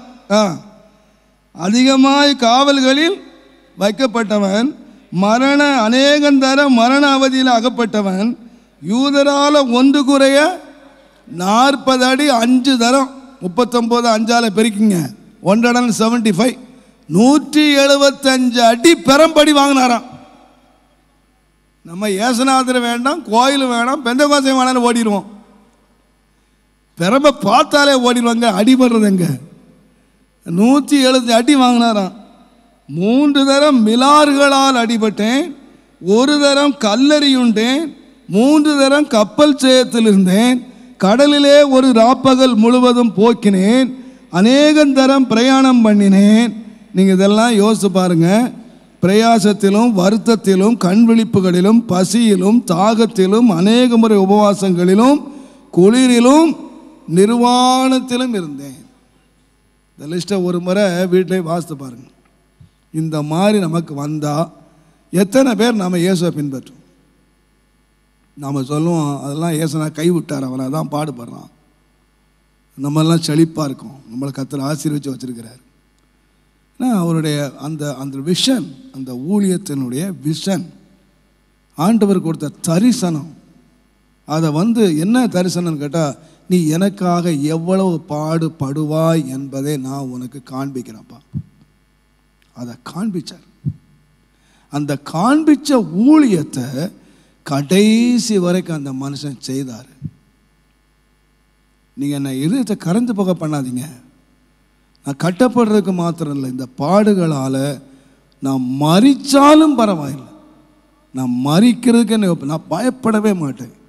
ஏன்னா ஆண்டவர் எனக்கு ஏற்கனவே சொல்லியிருக்காரு, நீ இந்த பாடுகளெல்லாம் படணும்ப்பா, இந்த அவஸ்தையெல்லாம் நீ படணும். பாருங்கள், அந்த ஒப்பு கொடுத்து அதெல்லாம் சொல்லப்படுகிறது. இப்போ அவரோடே கூட பாடுபட்டால் அவரோடே கூட ஆளுகை செய்யும். இந்த 2 வசனம் இருக்குது, அந்த 2 வசனத்தை மட்டும் வாசிங்க. ஐ திங்க் ரோமர் 8ஆம் அதிகாரம், ரோமர் 8ஆம் அதிகாரம் 17ஆம் வசனம் வாசிங்க. நாம் பிள்ளைகளானால் சுதந்திரருமாமே, தேவனுடைய சுதந்திரரும் கிறிஸ்துவுக்கு உடன் சுதந்திரருமாமே, கிறிஸ்துவுடனே கூட நாம் மகிமைப்படும்படிக்கு அவரோட கூட நாம் யாரு? பிள்ளைகள். நாம் யாரு? சுதந்திரவாளிகள். இந்த சுதந்திரவாளிகள் கிறிஸ்துவோடு கூட மகிமைப்பட வேண்டுமானால் என்ன பண்ணணுமா? பாடுபடணுமா? நீங்கள் 1 தீமோத்தேயு 2ஆம் அதிகாரம் 12ஆம் வசனத்தை நீங்கள் வாசிப்பீங்கன்னா,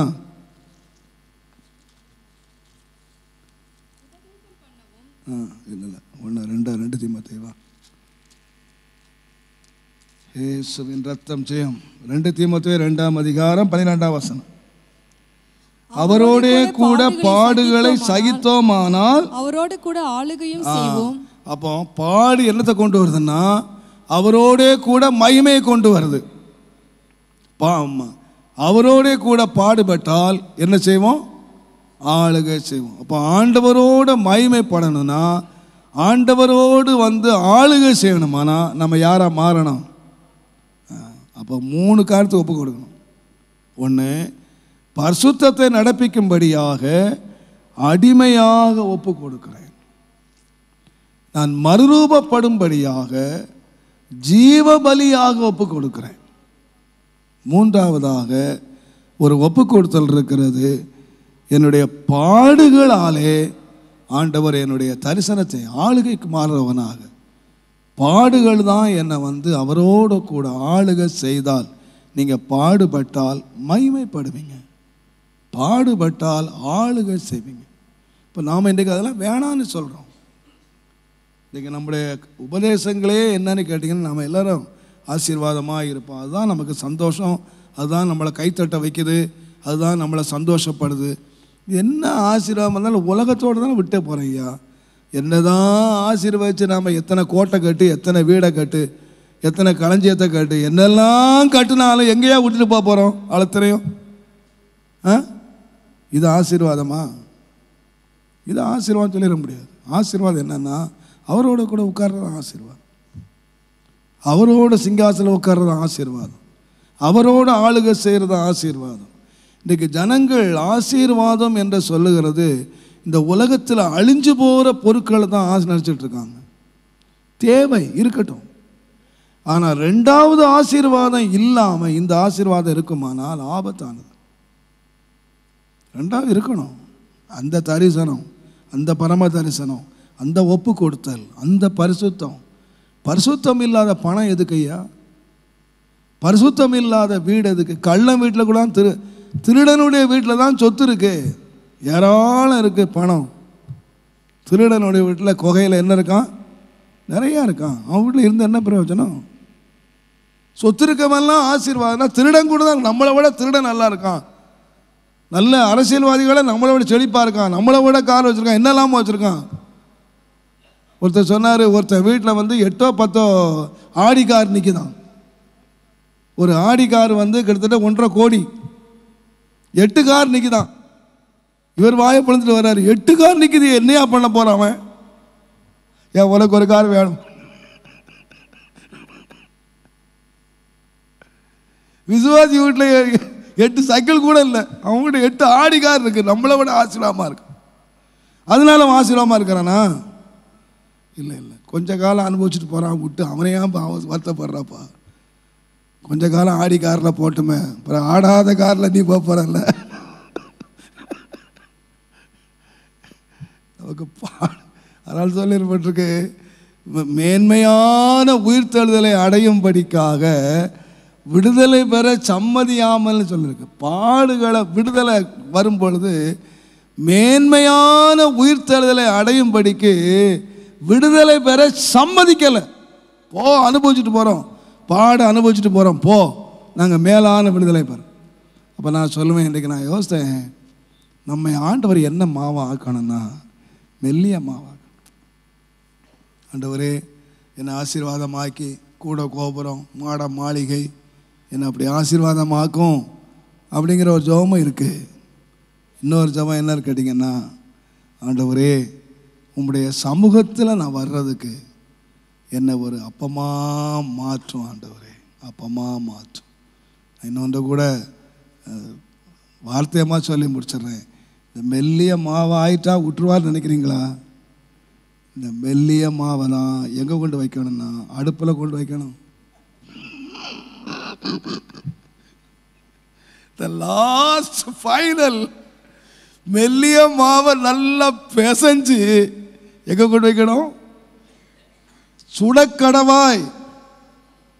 லாஸ்ட் ஃபைனல் அது அக்கினியில் வச்சுதான் சமூகத்துக்கு வரணும். நீங்க நினைச்சிடாங்க இடிச்சோட போயிடும், சலிச்சதோட போயிடும், ரொம்ப சாஃப்டா போயிடும். இனி அடுத்து பேசச்சு தூக்கி எங்க வைப்பாரு? இப்ப ரொம்ப சாஃப்டா ஓவன்ல வச்சிடறான். அன்றைக்கு ஓவன்லாம் கிடையாது. நல்ல நெருப்பு மூட்டி வச்சு சுடக்கடவன், அப்பமாக சுடக்கடவன். அக்கினி நடுவில் போகாம சமூகத்துக்கு வர முடியாது, அங்க வர முடியாது. லாஸ்ட் ஃபைனல் தேவ சமூகத்தில் கொண்டு வைக்கணப்பா. இப்போ நான் நினைக்கிறேன், ஆண்டவர் நம்முடைய வாழ்க்கையில் அநேகம் தரம் நம்முடைய வாழ்க்கையில் இதை செய்கிறார். எதுக்குன்னு கேட்டால் பரிசுத்தமாகிறதுக்கு. நம்முடைய அவயவங்கள், நம்முடைய ஆசைகள், நம்முடைய விருப்பங்கள் எல்லாவற்றையும் ஒப்பு கொடுத்துட்டு, ஆண்டவரே உம்முடைய சமூகத்துக்கு வர்றதுக்கு, உம்முடைய சமூகத்தில் காணப்படுறதுக்கு எனக்கு இரக்கம் பாராட்டுங்கப்பா. எல்லாரும் கண்கள் மூடி ஜெபம் பண்ணுமா. ஓ கபாரியா தலாஷா தலாரியா நீ கபாபாலா தலாரியா அம்பலாஷா தலாரி. ஆண்டவரே ஒரு கோதுமை மணி நிலத்திலே விழுந்து சாகுமானால் அது மிகுதியான பலனை கொடுக்கும். ஆனால் அதே கோதுமை மணி தன்னை ஒரு மெல்லிய மாவாக மாக்குவதற்கு, இடிப்பதற்கும் சலிப்பதற்கும், தன்னை ஒரு மெல்லிய மாவாக ஆக்குவதற்கு தன்னை ஒப்பு கொடுக்குமானால் அதை இடித்து நொறுக்கி மாவாக்கி அப்பமாக சுட்டு அவன் தேவ சமூகத்திலே கர்த்தருக்கு முன்பாய் கொண்டு வைக்கிறான். ஆண்டவரே, என்னுடைய வாழ்க்கை எந்த பாதையை கடந்து போனாலும் உமக்கு முன்பாக நிற்கிற, உம்முடைய சமூகத்திலே காணப்படுகிற ஒரு வாழ்க்கை எனக்கு தாங்கப்பா. வாழ்க்கை எனக்கு தாங்க. இங்கே நான் உம்முடைய சமூகத்தை சந்தோஷமா பார்க்கணும். மகிமையிலேயும் உம்முடைய சமூகத்தில் நான் இருக்கணும் கர்த்தாவே. ஒரு நாம சந்தலா கபாவ், ஒரு முற்றிலுமா என்னை அர்ப்பணிக்கிறேன் என்று சொல்லுங்கள். ஒவ்வொரு அவயவத்தையும் பலிபீடத்தில் வைத்து அர்ப்பணிக்கிறேன் என்று சொல்லுங்கள். எல்லா மேன்மையை காட்டிலும் அந்த சமூகத்தில் இருக்கிற மேன்மை எனக்கு வேண்டும் கர்த்தாவே. ஆண்டவரே, என்னை ஆசீர்வதித்து ஆண்டவரே, சபை முழுவதும் ஒப்பு கொடுக்கிறேன். என்னை ஒப்பு கொடுக்கிறேன்.